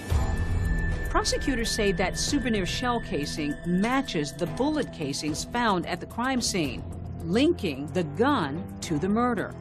What would have been about a week after he sold the gun to Hemi, Hemi came back up to the restaurant where Jan Da Silva was working as a valet. He started off by saying, don't ever have a mistress. Don't ever have a mistress? Yes, sir. And Newman tells Jan Da Silva something else about that gun he'd recently sold him. He told me he just tossed it on the Lake Lanier, and that it was okay because he made sure that it was tossed in somewhere where nobody can find it. What does this all begin to tell them about Hemi Newman? This was a massive cover-up. All right, Mr. Deputy, we're in recess till 9 o'clock tomorrow morning. A well-planned cover-up and proof, according to prosecutors, that Hemi Newman was very much in his right mind when he planned this murder. But now his trial is about to take a truly bizarre turn, one that includes some of the world. Was in the so-called daycare murder trial, a Georgia man accused of gunning down his romantic rival. Tell me how intense this was. This was national attention. It's the most intense case I've ever been involved with, and I've tried high-profile cases. Bring in my jury, please. The prosecution painted Hemi Newman as a lying, cheating man who was faking his mental illness, who wanted Rusty Snyderman out of the picture so that he could marry Andrea Snyderman, take their money and her children, and ride off into the sunset. Hemi was broke. All those things came out in his interrogation. He was unhappy in his relationship with his wife. You have all these expenses, and we have no money. I told my wife, I said, we don't have any money. We're broke. The defense, meantime, painted a picture of a troubled man with undiagnosed bipolar disorder who had a traumatic childhood. The answer of why in this case, it actually begins with Hemi's father. His father was a concentration camp survivor. Very difficult man, very distant man, not very loving. Our belief was because of his bipolar disorder, he didn't have the capacity to know right from wrong at the time of the shooting of Rusty Snyderman. To counter that argument, the state shows jurors videos of 2 different evaluations of Hemi Newman with a court-appointed psychiatrist. What I've been told that I need to do, and that is that Rusty needs to die. And this is where the trial takes a truly bizarre turn. During the summer of 2010, the defendant claims that he was visited by a 6-foot dark demon. Also, he claims a 6-foot bright white angel came to him. Is it a low voice, a high voice? A deep voice. Sort of very white. That's right. According to Newman, the demon in his head sounded like the R&B legend behind hits like Never Never Gonna Give You Up, seen here on pop music TV show Pop Pop.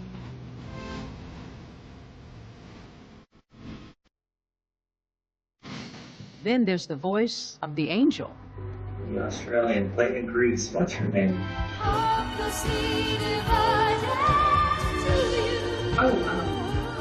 Yes. That's the best way he could describe it so that we could understand what he was saying. What was that all about? There are essentially 2 ways you can be acquitted if you commit a crime and you claim that you're insane. One way is what we call the right from wrong test, that you were so far gone that you don't understand the difference between right and wrong. The other way, which was the centerpiece of this trial, is that you were suffering from a delusion that compelled you to do the act. When he comes, I think he's real. Okay. Do you think he's real now?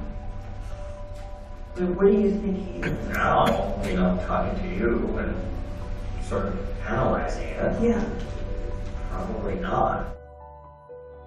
Hemi Newman's defense says that part of his psychosis was a belief that Rusty Snyderman's children were actually his, and that he needed to kill Rusty to protect them.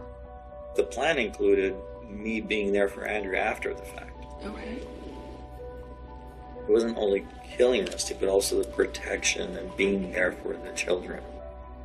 Hemi's goal in shooting Rusty was to save Rusty's children from the same kind of torment that he himself experienced as a child. He thought he was doing the right thing by killing Rusty to save his children. And during those recorded interviews, Newman makes some surprising allegations about his relationship with Andrea. We get a very briefly, it was just a very brief kiss. That was it. And then I told her, I said, we're going to regret this. Newman also discusses a business trip he says he took with Andrea, where he claims they ended up alone in a hotel room watching a movie together. I was already pretty late. She found her pajamas, I found my pajamas, and we decided to watch the movie in bed. And we became intimate. And you had different clothes? No. And then I went back to my bed. Andrea denies this ever happened, and Hemi Newman continues to maintain that he and Andrea never had a sexual relationship. But prosecutors think there could have been another motive: money. Rusty Snyderman had a couple $1 million life insurance policy that really became a focal point for investigators. He wanted Rusty's life, and he wanted Rusty's wife. He wanted the money because they're wealthy. The house was paid for. I think the house at the time was worth almost $1 million. State calls Andrea Snyderman, Judge. It's becoming clear that at this trial, there's one person everybody wants to hear from. Do you have any idea why the defendant would have these feelings toward you? I think I'm a pretty nice person. And when Andrea Snyderman takes the witness stand, it's a very hot seat. Do you know why Mr. Newman would have emailed a friend that you finally gave in? No, I don't. We're talking about a self-proclaimed delusional individual who killed my husband. Would testify in Hemi Newman's trial. But the star witness, undeniably, is Rusty Snyderman's widow, Andrea. Once she takes her seat here, things quickly turn hostile. State calls Andrea Snyderman, Judge. Did the defendant ever express his feelings for you? Yes. Do you have any idea why the defendant would have these feelings toward you? I think I'm a pretty nice person. I'm a very caring person. Were you and the defendant romantically involved? No. But for the next 2 days, the nature of Andrea Snyderman's relationship with her boss takes center stage at trial. Prosecutors going over details about their business trips together, reading from some very unbusiness-like emails between them. It's about how you felt when we looked at the stars in Tahoe, when we woke up Friday morning in Denver, when we walked out of the restaurant on Thursday, when you took my hand and nestled your head on my shoulder. Okay. Okay? Yeah. Did that happen? Did what happen? Did you wake up together in Denver, in Tahoe? No. Even so, Andrea testifies that when she and her boss traveled together, she allowed him into her hotel rooms 2 times. But she says that was before she realized Newman was stalking her. Did he stalk you from inside your own room? Stalking can take on many different meanings. So that's a yes. He was there to spend time with me. In your Evidently. room? In your room? Yeah, he did not share a room with me. Was he in my room? He might have been for a little while, but didn't share a room with me. And whether Andrea recognized it or not, it seemed that Newman's behavior was becoming more and more unpredictable. Remember that 911 call Rusty made to police about a strange man lurking outside his home? I don't know who the hell he is, and I don't want him by my house. Turns out that was Hemi Newman, an admission he eventually made during one of his mental health evaluations. I told Hemi, I told like 6 other people also what happened on the side of my house, because it was bizarre and scary. Normally, when you're called as a prosecution witness, you're there to help their case. They treat you nicely. They treated her as a hostile witness from the get-go. I had no choice but to continue my career and my job. Andrea Snyderman was defiant because both sides were coming at her, full bore. The stalker that you've now testified about, you picked him up at the airport. Yep. You flew home with him. That's correct. You changed seats to sit next to him. That's how we always traveled. In one of the emails, she talks to Hemi about feeling like she's betrayed her family and expressing remorse over actions. I turn to the second page of that email. Yep. Hemi Newman says, "Please never forget how much I love you." And how did you respond? I know, but so do other people. I betrayed them all. I'm not trying to deal with that for now, but my burden, not yours. What happened in Greenville, man? We were holding each other's hands, and that's it. It may sound worse than it is, but to me, that was a betrayal. So you're repenting in the email, at least, from holding his hand? Yep. She was pushing back on these allegations, and she wanted people to know unequivocally, I had nothing to do with this, I didn't have an affair, I didn't betray my husband, certainly didn't want him dead. Do you know why Mr. Newman would have emailed a friend that you finally gave in. No, I don't. We're talking about a self-proclaimed delusional individual who killed my husband. No, I don't question anything that he said to anyone. Here you have this widow of the victim adamantly saying that something did not happen, and yet both sides, the attorneys, were arguing that it did. One witness after another takes the stand to testify about what they claim was the nature of the relationship between Hemi Newman and Andrea Snyderman. The jury even hears from a bartender in South Carolina who recalls serving the pair. What stood out most was that he kept spinning her around to the salsa music. I know at one point she kind of was dancing for him. He pulled her back, groped her. They were groping each other, I know, because I kind of turned away. At any time did you see the parties kiss? Yes, I did. How many times did they kiss? I would say about 3 times. Andrea is also asked about this trip, but says she remembers certain details differently. We had some drinks at the bar, maybe 1, 2. Did you dance? I got onto the dance floor myself. Did you dance with the defendant? He came to join, and there was a time where he reached out his hand and twirled me around, and that's it. Did you kiss him or did he kiss you? No. No. Looking at her testimony, it was sort of hard to remember who was on trial. Yeah. Whether it was Andrea Snyderman or Hemi Newman. Yeah. You all went after her, and the defense went after her. Yes. Yeah.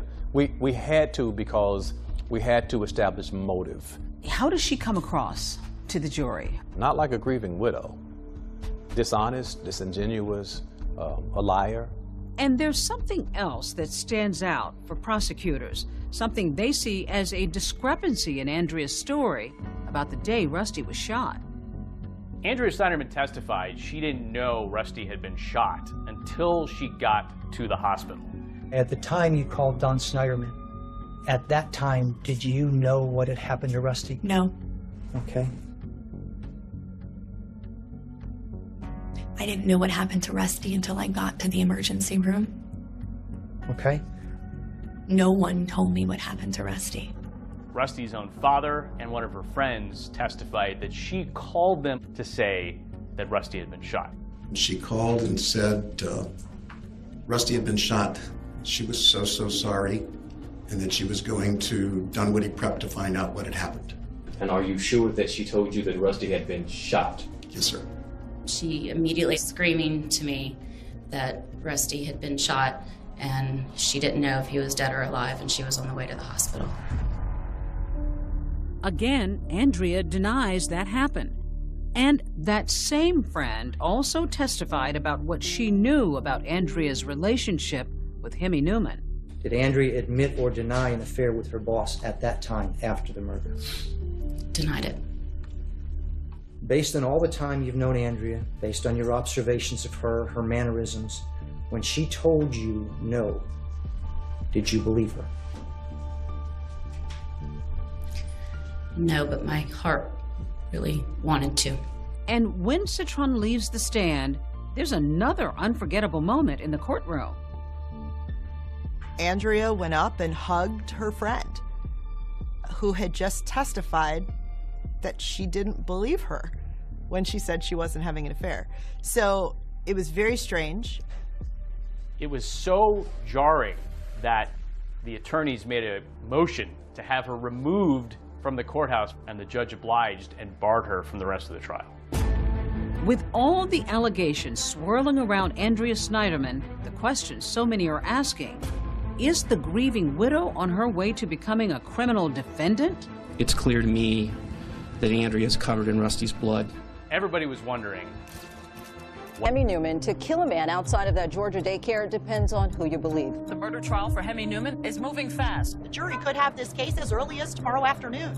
As prosecutors and defense lawyers begin final arguments in the case against Hemi Newman, the two sides have one thing in common: their scathing accusations against Andrea Snyderman. Both sides claimed that she was an evil woman who played a role in her husband's death.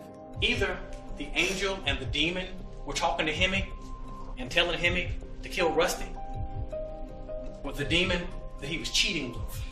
The gun, in this case, was in Hemi's hand. But the trigger, I respectfully suggest, was pulled by Andrea Snyderman. You had the defense team saying that she knew full well that Hemi Newman had mental illness, and she was sort of pushing him to do this. Even if she didn't expressly say, go kill my husband, her actions led him to do that. Adulterer, liar, and master manipulator. They were laying it all at her feet. Yes. Our theories were very, very close. They were saying she led him all the way up to it, but didn't necessarily plan it. And we were saying, yeah, she was the motive for it, but we believe she perhaps had something to do with it as well. Hemi didn't hide his crime from Andrea because Andrea already knew. As soon as this murder had taken place, she called Hemi Newman. She calls Hemi multiple times. On her way to the hospital, we thought that that was extremely odd behavior. She told everybody that would listen that Rusty's been shot, but yet she wasn't told until she got to that hospital 2 hours later. The only way she would know that is if he told her. Andrea says she called her boss for more innocent reasons, to tell him that something had happened to Rusty and that she'd left the office. Rusty deserved to be treated with some respect and dignity. He did not deserve to be shot down in the street like some stray dog. Robert James was forceful, he was loud, he would point. This is what he did! He was putting on a show, saying, no, he's lying about this mental illness. This was an affair. They both wanted him out of the picture. They would have us believe that he's insane because he's having a good time at the club. And Andrea's doing this dance for him, and she's, and they're groping, and they're grinding, and they're getting it on, and they're kissing and hugging. He's having an affair. He's about to go back to the room and do the horizontal mumbo. What man in America wouldn't be like, whoa, I'm about to have sex. It's great. Of course he's having a good time. If that makes him insane, then half the men walking down the street are insane. Nobody is insane that plans a murder this way in the cover-up. He knew he was wrong, and that makes him guilty, that makes him guilty, that makes him guilty all day, every day, because he is sane and he knew the difference between right and wrong. Any minute now, Judge Gregory Adams should bring the jury in for that verdict. There was never any question that he was going to be found guilty of something because he admitted to shooting Rusty Snyderman. The question was, would he be found guilty but mentally ill or not guilty by reason of insanity? Would he be sentenced to prison or to a mental hospital? Deputy Moore, bring in the jury. After deliberating for 8 hours, the jury is back with a verdict. We, the jury, find the defendant as to count 1, guilty beyond a reasonable doubt. We were devastated because he still goes into the prison system instead of a mental hospital. Just come up here, Mr. Newman. He had not testified at trial, and I think he wanted to be heard. Your Honor, I prepared this statement to express my sense of loss for the death of Rusty Snyderman. I'm so sorry for their loss. He apologized to his own, family, his children. It is also a tragedy for countless family and friends who saw a person they loved, admired, and respected, who saw him arrested and shamed. He talked about himself. It was sort of all about him. Kind of felt like, woe is me, I'm sorry I got caught. Ultimately, the judge sentenced Hemi Newman to life without parole.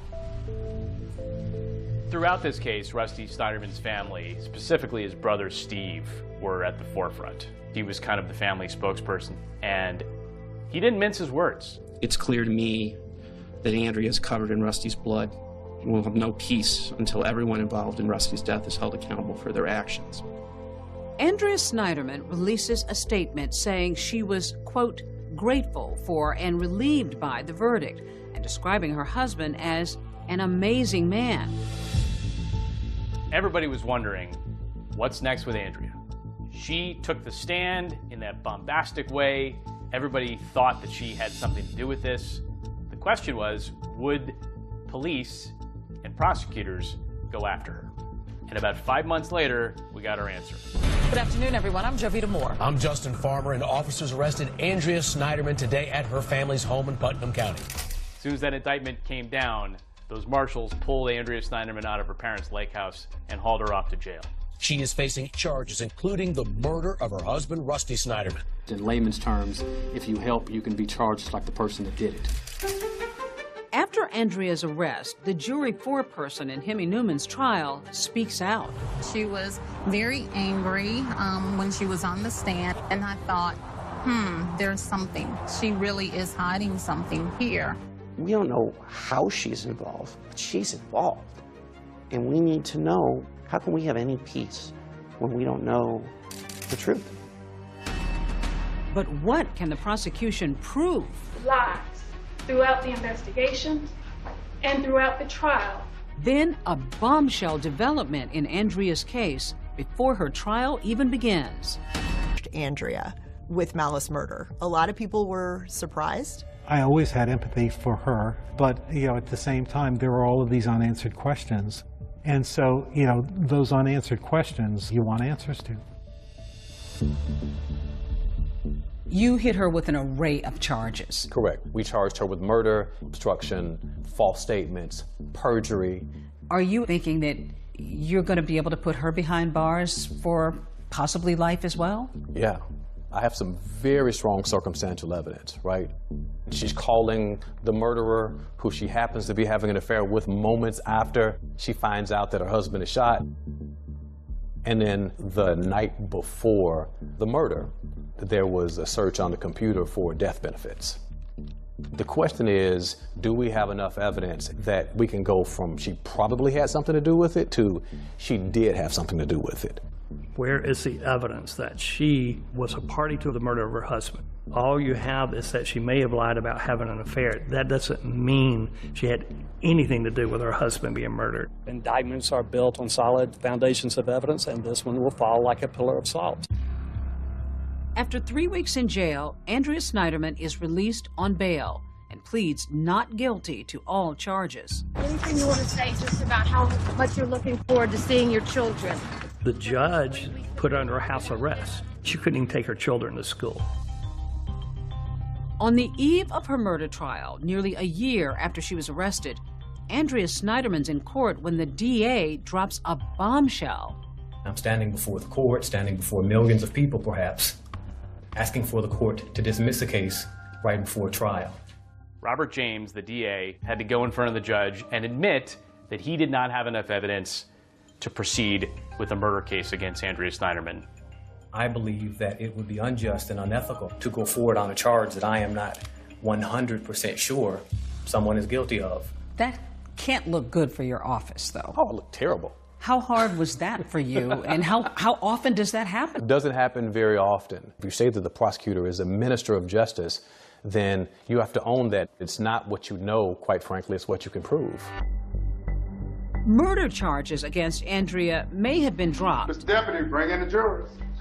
But in August of 2013, prosecutors moved forward with her other charges, including lying on the stand and hindering the investigation into her husband's murder. Across the board, we believe that she lied to police and she lied on the stand. She hid evidence and she concealed it. She remained silent. She didn't tell them that she was a willing participant with Hemi Newman in this relationship. The fact that she called Hemi and the fact that she texted Hemi, she hid from the police. She suspected him immediately, but she hid her suspicion. Her husband wound up dead, not because of anything she did. She didn't hide it. She didn't conceal it. She didn't know about it in advance. She did not try to deny the relationship. She gave them his name, and she has cooperated time and time and time and time again. Was there a concern that Hemi Newman might testify against her? I kept thinking up to the day we were going to start trial that we would find out there's this new surprise witness, but that never happened. I was hoping Hemi would point a finger at Andrea to lessen his sentence. He never considered that option. Hemi continued to express his love for her. After 2 weeks of testimony and multiple witnesses, Excuse me, Deputy Garrett, if you could bring in the jury, please. the jury has a verdict. We, the jury, find the defendant, Andrea Snyderman, count 1, hindering the apprehension of a criminal, guilty. Count 2, guilty. Count 3, guilty. Ultimately, Andrea Snyderman is convicted of 9 out of 13 counts against her. Just 18 months after testifying at Hemi Newman's trial, Andrea Snyderman is right back in this courtroom, this time for her own sentencing. She tearfully denies ever having had an affair with her boss, asking the court for leniency. Please let me go home to my kids. Mr. Newman changed my children's lives forever by killing their father. Please don't make them live without their mother. Thank you. She blamed it on him, and she was the victim. She's not a victim. Self-preservation is the only thing on her mind. She lied to her family. She lied to her friends. She lied to us. It was more important for this criminal to protect herself rather than find and convict her husband's killer. We urge you to keep the results of her conduct that led her to lie in the forefront of your deliberations. The judge gave her 5 years in prison, and she's out in 10 months. With credit for time served both in jail and under house arrest, Snyderman is released on parole. And just when everyone thought the final chapter in the saga had been written, a new twist sees a very different looking Hemi Newman's conviction is thrown out. The Georgia Supreme Court finding that there was a violation of attorney-client privilege related to some of Newman's mental health evaluations. The prosecution had no right to subpoena experts that we hired that we did not intend to call as witnesses. A DeKalb County judge set Hemi Newman's retrial. This retrial is expected to last less than a month, and sanity is at the center of Newman's fate. In court, the formerly clean-cut GE executive appears markedly different. Hemi Newman became Orthodox. So when he showed up to court, he was donning the Orthodox beard, he was wearing a yarmulke. Once again, Newman's defense is arguing that delusions drove him to kill Rusty Snyderman. You will come to the right verdict, and that is that Hemi Newman is not guilty by reason of insanity. The jury doesn't buy it, once again finding Newman guilty and sentencing him to life in prison without parole. Hemi will never get out of prison. He's gonna live his life regretting his actions, regretting that he has no relationship with his own children, regretting that he lost everything. As for Andrea Snyderman, she's out of prison and no longer has a criminal record, thanks to a Georgia law called the First Offender Act that focuses on nonviolent crimes.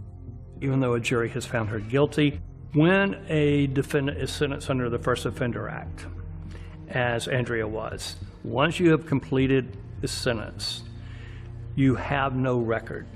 Andrea Snyderman, wherever she is today, under Georgia law, is not a convicted criminal. So she essentially is a woman who has a clean record. Yes. Once you have served out your sentence, probation included, then your sins, your crimes are erased from the record. And she wasn't given special treatment. She just wasn't treated any worse than anyone else. It was extremely tragic. There are crazy people out there, and Hemi Newman's one of them. And her path crossed with his, and she will regret it the rest of her life. Rusty was a wonderful brother. He was a great father. Sophia and Ian adored their father, and they were the light of his life. Every single day of our lives, there will be a hole in our hearts, in our lives where Rusty should be. The Snyderman family, they really just at the heart of all of it wanted this to be about Rusty and his life and his love for his kids. And I think that was the heartbreaking part of all of this, is that they were just wanting justice for Rusty. In my dreams, he comes waltzing through the door, just like he always did. We miss him. Every He day. was the light in our life. He had so much more to offer the world The world is so much poorer because he's not here.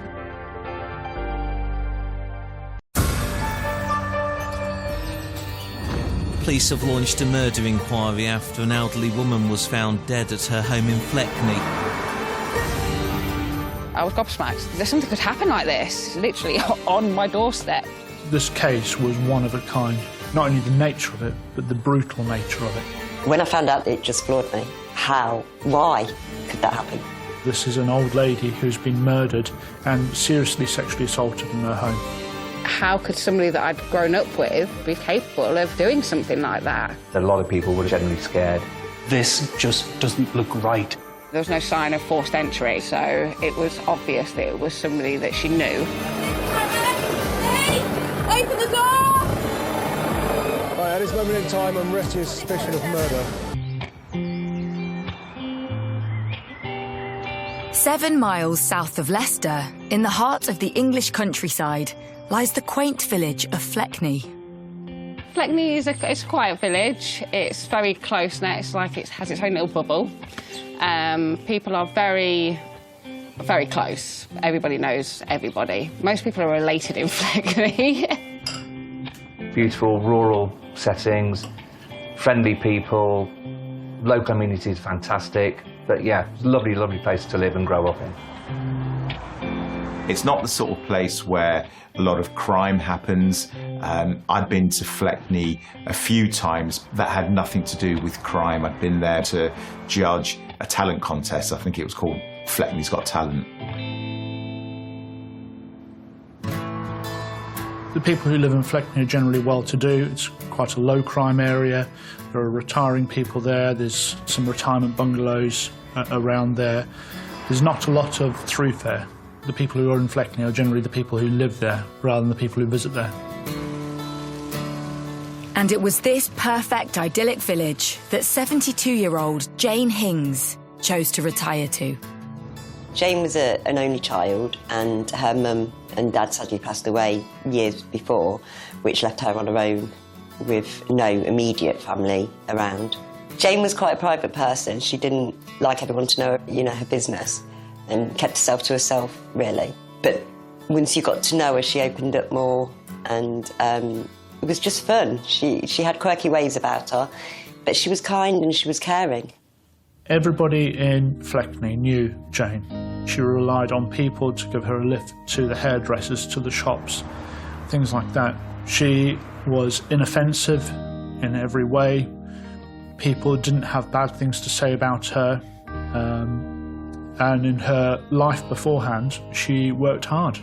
Jane took pride in her appearance. She'd always, regular having her hair done every few weeks, and she'd always sort of make sure she was nicely dressed and put on a bit of makeup, so she'd still try and make the effort to look nice.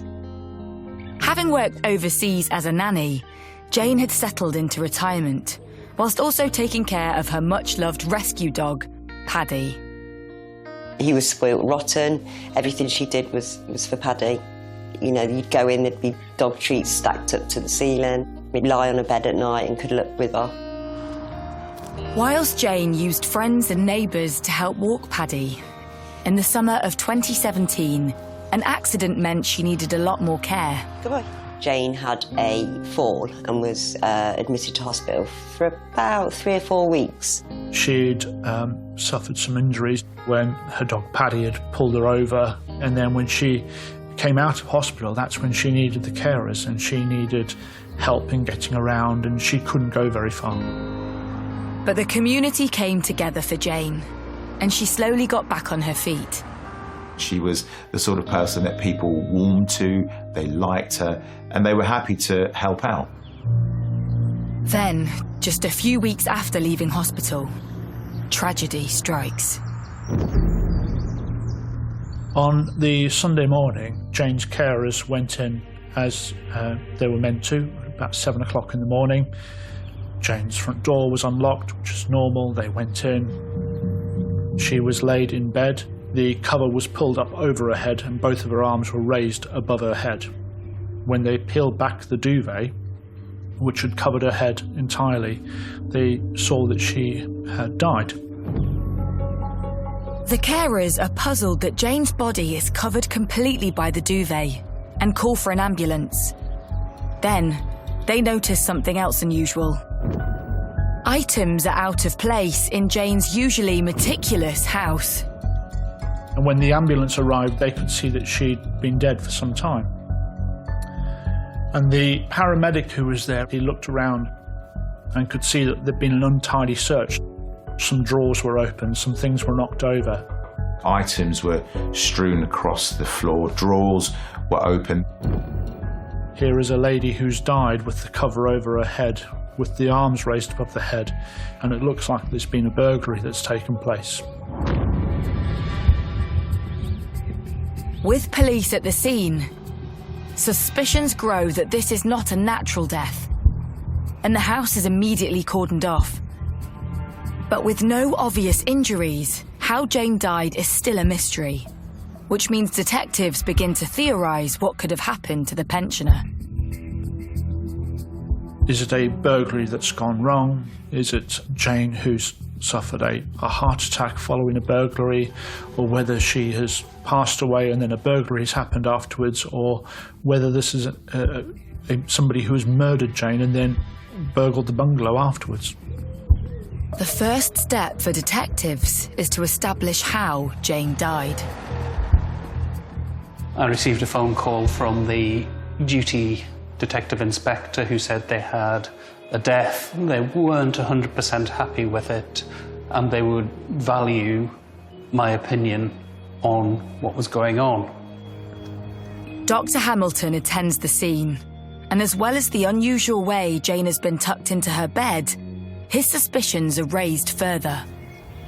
And the most immediately concerning thing was that her nightdress appeared to be pulled up, and that seemed very unusual for somebody who simply died in their sleep.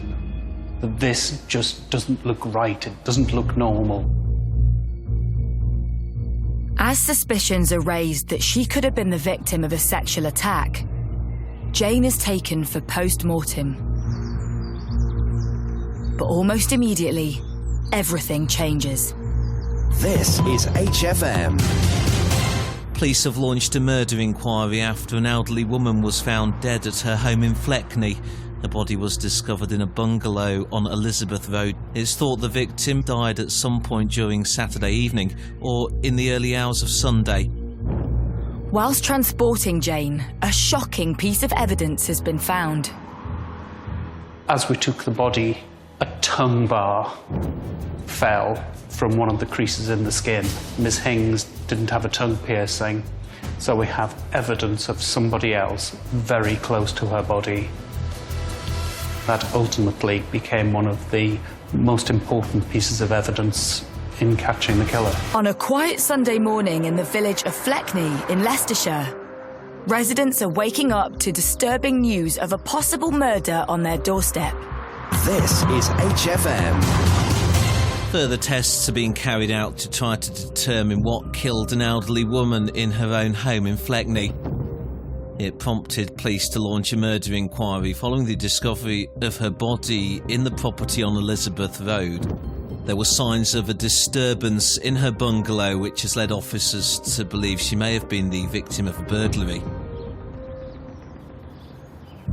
72-year-old Jane Hings has been found dead by her carers early on a Sunday morning. Her house has been burgled, and there's signs she has been sexually assaulted. Police are treating her death as suspicious and have cordoned off the scene. There was police take from the tree round to the lamppost.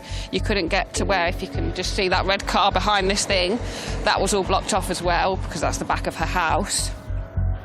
It's not something we expected to ever happen in Fleckney. It's such a quiet village, a nice village. I was gobsmacked. There's something could happen like this, you know what I mean, on my doorstep, literally on my doorstep. And for people that I know. It's a place where you can leave your doors and windows open. Everybody knows everybody. But, you know, this sent shockwaves through the community. And I think that a lot of people would have felt generally scared. With the village inundated with police vehicles, Jane's loved ones are also confronted with the news of her death.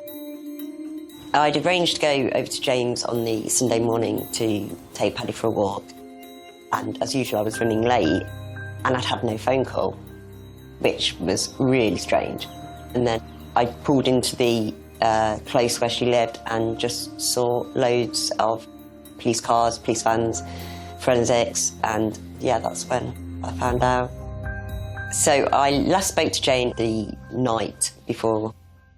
I was supposed to go and see her that day. I'd been on holiday, so I hadn't seen her for a couple of weeks. And we were on the phone for about an hour. I miss Jane. I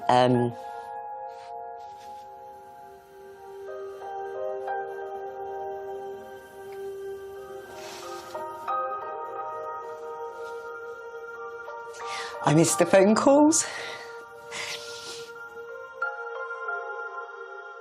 There was so much she could have talked about her life, and I didn't get to hear any of it.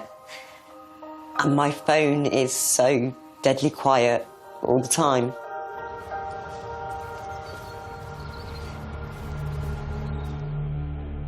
Whilst moving Jane's body, pathologists have discovered a tongue bar in her groin. The investigation then shifted from, is this a burglary that's gone wrong, to this is an old lady who's been murdered and seriously sexually assaulted in her home. That tongue bar was put into an evidence bag immediately. Everyone knew that this was potentially important. That went straight off. It was fast-tracked through the DNA lab. As detectives wait for the DNA results, utmost on their mind is that this might not be an isolated incident. One of our first lines of inquiry is to research cases of a similar nature, and we conducted a number of checks looking at anybody who was already convicted and in prison who could have been on day release for the same offence. But then this case was one of a kind. Not only the nature of it, but the brutal nature of it. Immediately, door-to-door inquiries begin. When officers initially attended the scene, they tried to identify people who would know Jane the last time that she was seen or spoken to. Officers investigate whether Jane had any enemies in the village. When we looked at Jane's past, there was no fallouts with anybody. There was nothing to indicate somebody with a vendetta, somebody with a grudge, any past history with anybody which would tell us this person has a long-running grudge against Jane and would want ill of her. But locals have their own suspicions. When the police first came, they said there was no sign of forced entry or anything like that, so it was obvious that it was somebody that she knew. And it appears that whoever stole from Jane took some of her most precious items. Her wedding ring and a necklace are missing, along with her mobile phone, handbag, and £200. But police find an item they suspect doesn't belong to her. Behind that bed, between the headboard and the wall, was a baseball cap found on the floor. It was a designer cap, something that didn't belong to Jane. The question police want to know is, whose hat is it? And did its owner have anything to do with Jane's death? With the post-mortem results in, it's apparent Jane has suffered a brutal attack. Really tellingly, she had lacerations, she had tears, both to her anus and to her vagina.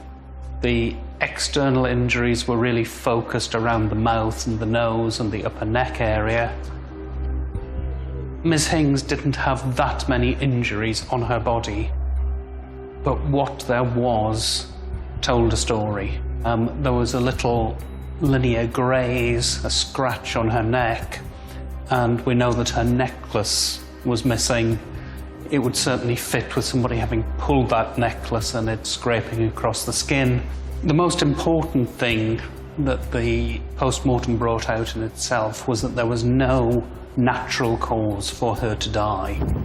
No natural cause for Miss Hings to be dead. In addition, there was some quite disturbing bruising around her jawline, around her mouth, something that really makes you think we have to be sure that this woman hasn't been strangled or smothered.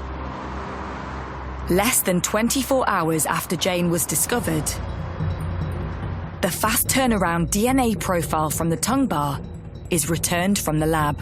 That profile was put into the DNA database, and they soon had a match. They had a hit, and that match was Craig Kehoe. 26-year-old Craig Kehoe's DNA was on file, as he was known to the local police as a petty criminal. Now, he was part of a major manhunt. Craig Kehoe was a local lad. He grew up in the area. He still lived in the area. Craig led a transient lifestyle. He doesn't have a car, he didn't have a phone, he didn't have a job, he didn't claim benefits. So trying to work out where he lived in the Fleckney area meant we had to do a lot of inquiries at a fast pace, but in a discreet way as well. Police managed to trace Craig to a caravan which was on the outskirts of Fleckney, but not very far from where Jane lived. Once we'd identified that he was living in a caravan, we sent officers there. Someone in the caravan! Police! Open the door! Police, open the door! Someone with dark hair in there. And there was a slight standoff of about 30 seconds where the caravan was surrounded and Craig took some time coming to the door before he was arrested. Right, hands behind back. Right, at this moment in time, I'm arresting on suspicion of murder. Arrest necessary for prompt and effective investigation. You don't have to say anything. May harm to face. Do not mention one question. Something which later will lie in the court. Anything you do say may be given in evidence. Do you understand everything I've said to you? Craig is taken into custody as detectives try to build a picture of the young man they suspect murdered Jane. He didn't live far from Jane. He was a former factory worker. He'd been in trouble for burglary, a few break-ins and stealing from his parents and from a friend. But he wasn't known as a major criminal. He wasn't known for anything as horrific as this. As Craig's DNA was identified on the tongue bar and in her bungalow, detectives want to know how it got there. Craig is interviewed under caution. When was the last time you saw her then? The last time I saw her was Sunday night. Okay. What time would that have been? I got there for about 10:30. You got there at 10:30? Yeah. That's PM? Well, 10:30 at night. At night? Okay. So if we take from 10:30 at night then, through to when you left at 11, yeah. Tell me exactly in detail what happened. Well, I was watching a little film on the TV, and then she asked me to have sex with her again.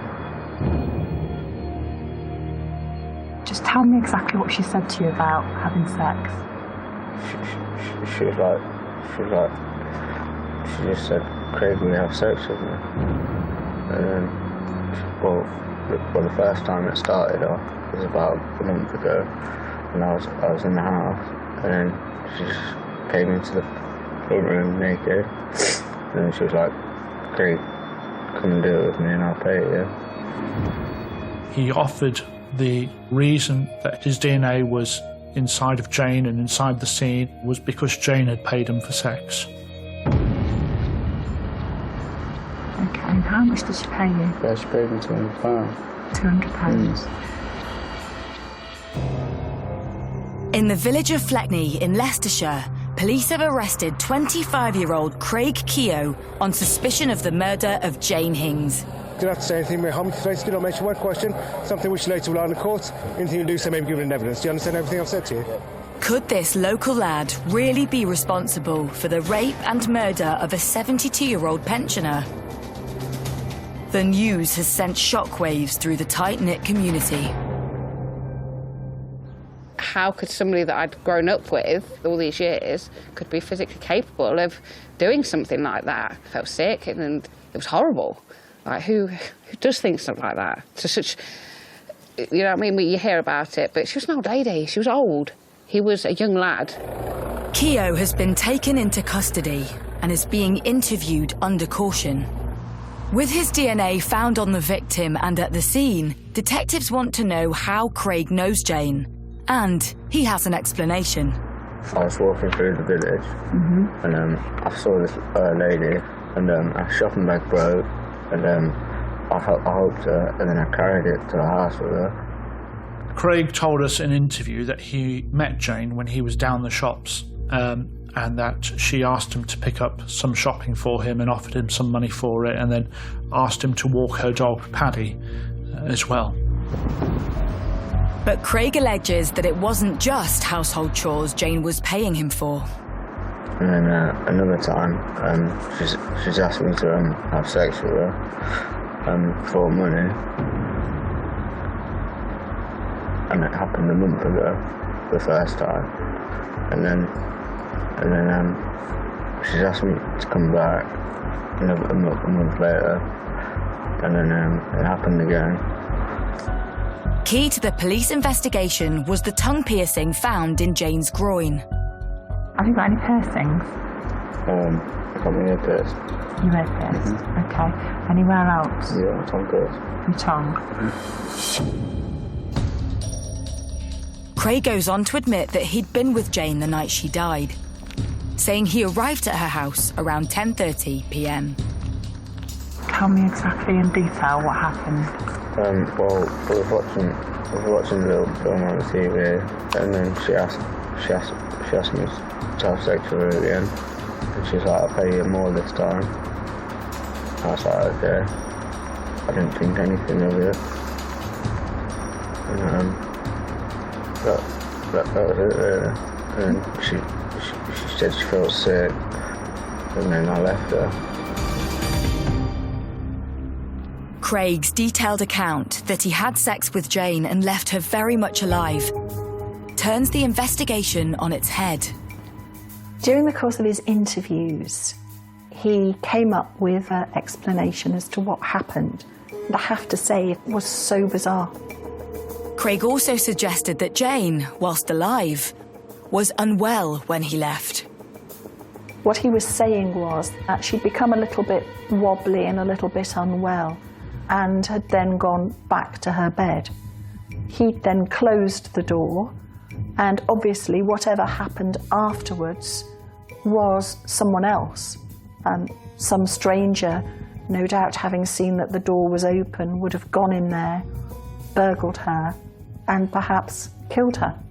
And so that might possibly have been an explanation for what happened. The interviewing officers had to keep an open mind, but had to probe and get as much detail from him as possible to find out whether it was right or not. Was Craig telling the truth? Was Jane alive when he left? And so was it someone else who sexually assaulted and killed her? Forensics carry out a detailed search for additional DNA or fingerprints on Jane or in the bungalow. There was nothing else from the scene, from Jane, from the post-mortem which identified anybody else other than Craig. We'd had all of these things examined, and they only pointed at Craig Keogh and did not point to anybody else. With no one else in the frame, Craig's movements on the night in question are investigated. Craig had been on a night out in Oadby, a nearby town. I think it was between 8:30 he came in that night. Remember it well because Leicester City had played Liverpool on that night, so we had a fair few in. He stood out straight away because he had his baseball cap the other way around, and he was just bouncing up and down. Staff at the pub said that he appeared agitated, aggressive, and almost as if he was up for a fight. They said he was high on drink and drugs. Now, this was crucially important evidence because in his interviews, he said that by 10:30 that evening, he was sitting in Jane Hing's living room in Fleckney, watching a war film and having a drink with her. That's a lie. He was out with his friends. We were able by that process to show that he'd taken cocaine, that he was offering to sell other people cocaine, and that he was complaining about how boring the evening was. As doubt is cast on Keogh's version of events, police trace his movements after he leaves the pub. He's next seen arriving back in Fleckney at just after 1 a.m. His friends say that the last time they saw him was when the taxi dropped him off and they assumed he was going home. But Keogh walks in the opposite direction of his caravan, heading in the direction of Jane's bungalow. We knew from CCTV that the suspect had walked to Jane's house wearing a baseball cap, and when they were walking away they didn't have it on, and we could see that. Detectives believe this places Keogh in Jane's bungalow around 1:15 a.m. And when he returns home, he's captured again. We see him going back into his caravan, carrying something. Now, he goes out again, and he returns out around 2:30 in the morning for another 15 minutes or so, and we are certain that he went back to Jane Hing's house in that period of time. We don't know what he did. The following morning, Craig is again seen on camera. The morning after he was seen walking along the street, he was captured on CCTV with a black bin bag. He's spotted again a few minutes later, but the bag has vanished. What did he dispose of? The police believe it was some of Jane's belongings, but a search of the area reveals nothing. This is HFM. It's 5 o'clock. This is HFM News. Detectives have been given more time to continue questioning a man on suspicion of murder following the discovery of a pensioner dead in her bungalow in Fleckney on Sunday morning. Officers also believe items were stolen from Miss Hings's bungalow in a black bin liner. They're appealing for villagers to check their gardens and outbuildings in case it's been discarded there. A post-mortem examination has so far failed to identify her cause of death.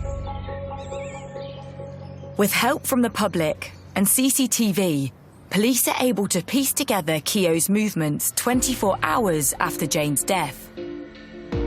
Friends described Craig as splashing his cash, buying them drinks and himself a new tongue bar. He tried to get rid of Jane's jewellery in trying to sell it. He got rid of her handbag. He was trying to get rid of every last bit of evidence that would connect him to Jane. He went into Leicester city centre and he actually went to a pawnbroker's. He sold her jewellery for about £100 when the items of jewellery were valued around £1,000.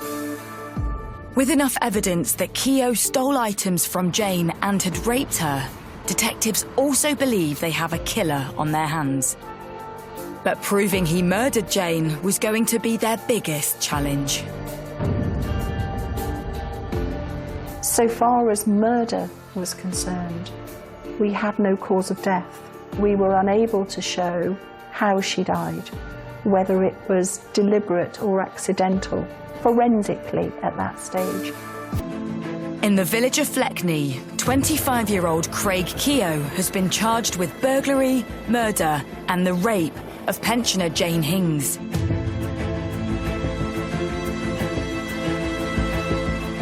The news that Jane was sexually assaulted in her home has been made public.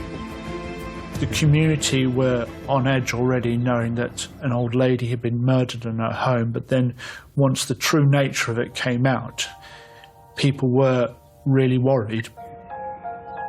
When I found out that information, it just floored me. It played on my mind all night. You know, a woman of that age, how, why could that happen? I'd say the villagers would be distressed because a majority of them are similar sort of age to Miss Hinks, and you know, and there's quite a few vulnerable people out there as well, and it obviously upset them, but also put a bit of fear into them as well that this could happen on their doorstep.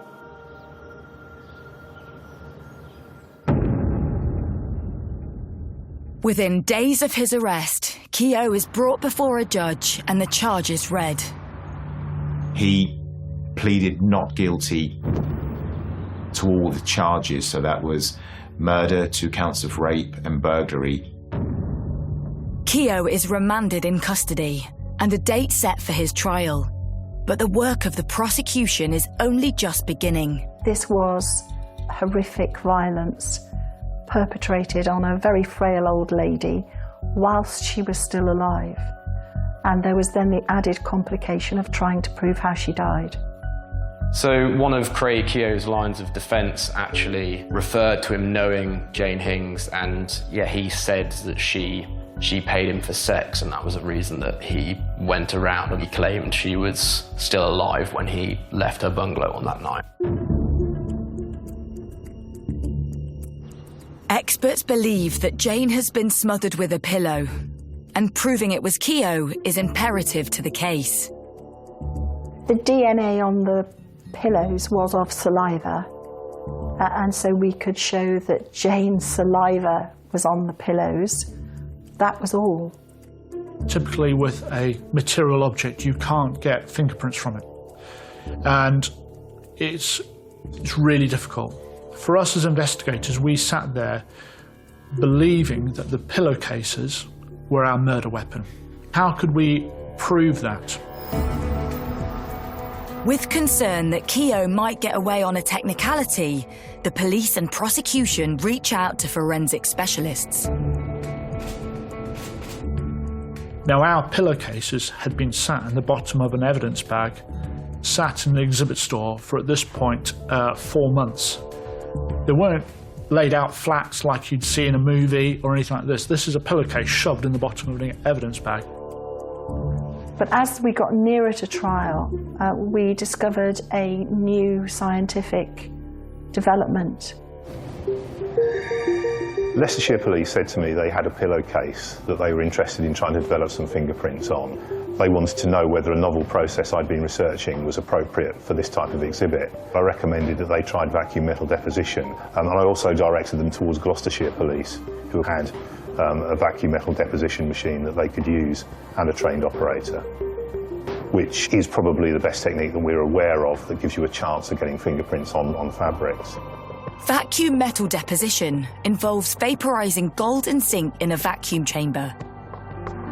The metallic particles are attracted to the fabric and form a negative image of finger marks wherever it has been touched. So what you have here is the image of the pillowcase as it's come out of the vacuum metal deposition machine. These dark regions where you have quite a lot of zinc deposition, and you have these light regions where zinc simply hasn't deposited. It shows whereabouts the pillowcase has been gripped, and it also enables you to say, well, it's been touched there, so you can then target other techniques such as DNA recovery for those techniques. We were able, therefore, to show that the pillow had been held in a position that you wouldn't hold a pillow ordinarily in order to put it over Jane Hings' head to kill her. So that proved our murder weapon. We had Keogh's finger marks on the short edge and Jane's saliva in the middle of the pillow. But the question is, would it be enough to convict Keogh? The trial begins at Birmingham Crown Court, and Jane's friends come face to face with Keogh. Craig was just deadpan through the whole entire time. Not an ounce of remorse, not any kind of emotion. He showed nothing. When Craig sat in the dock, he was expressionless. It was difficult to really see any signs of emotion.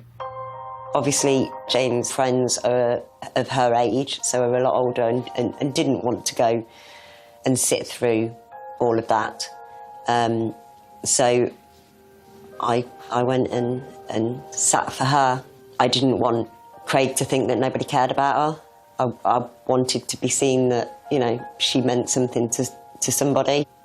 Craig had denied all along that he was responsible for raping and murdering Jane Hings. In fact, his version of events was at complete odds with the prosecution's case, the police case, he had said that he had gone to see Jane to have sex. He said that they had watched a film together that night, a war film. Checks were made, and there was no war film on TV. It was a complete and utter lie. As the trial unfolds, the defence tried to paint a picture of Jane. Craig Keogh was describing Jane Hings as being a sexually promiscuous, drunken woman who liked nothing more than spending her pension money on having intercourse with a young man.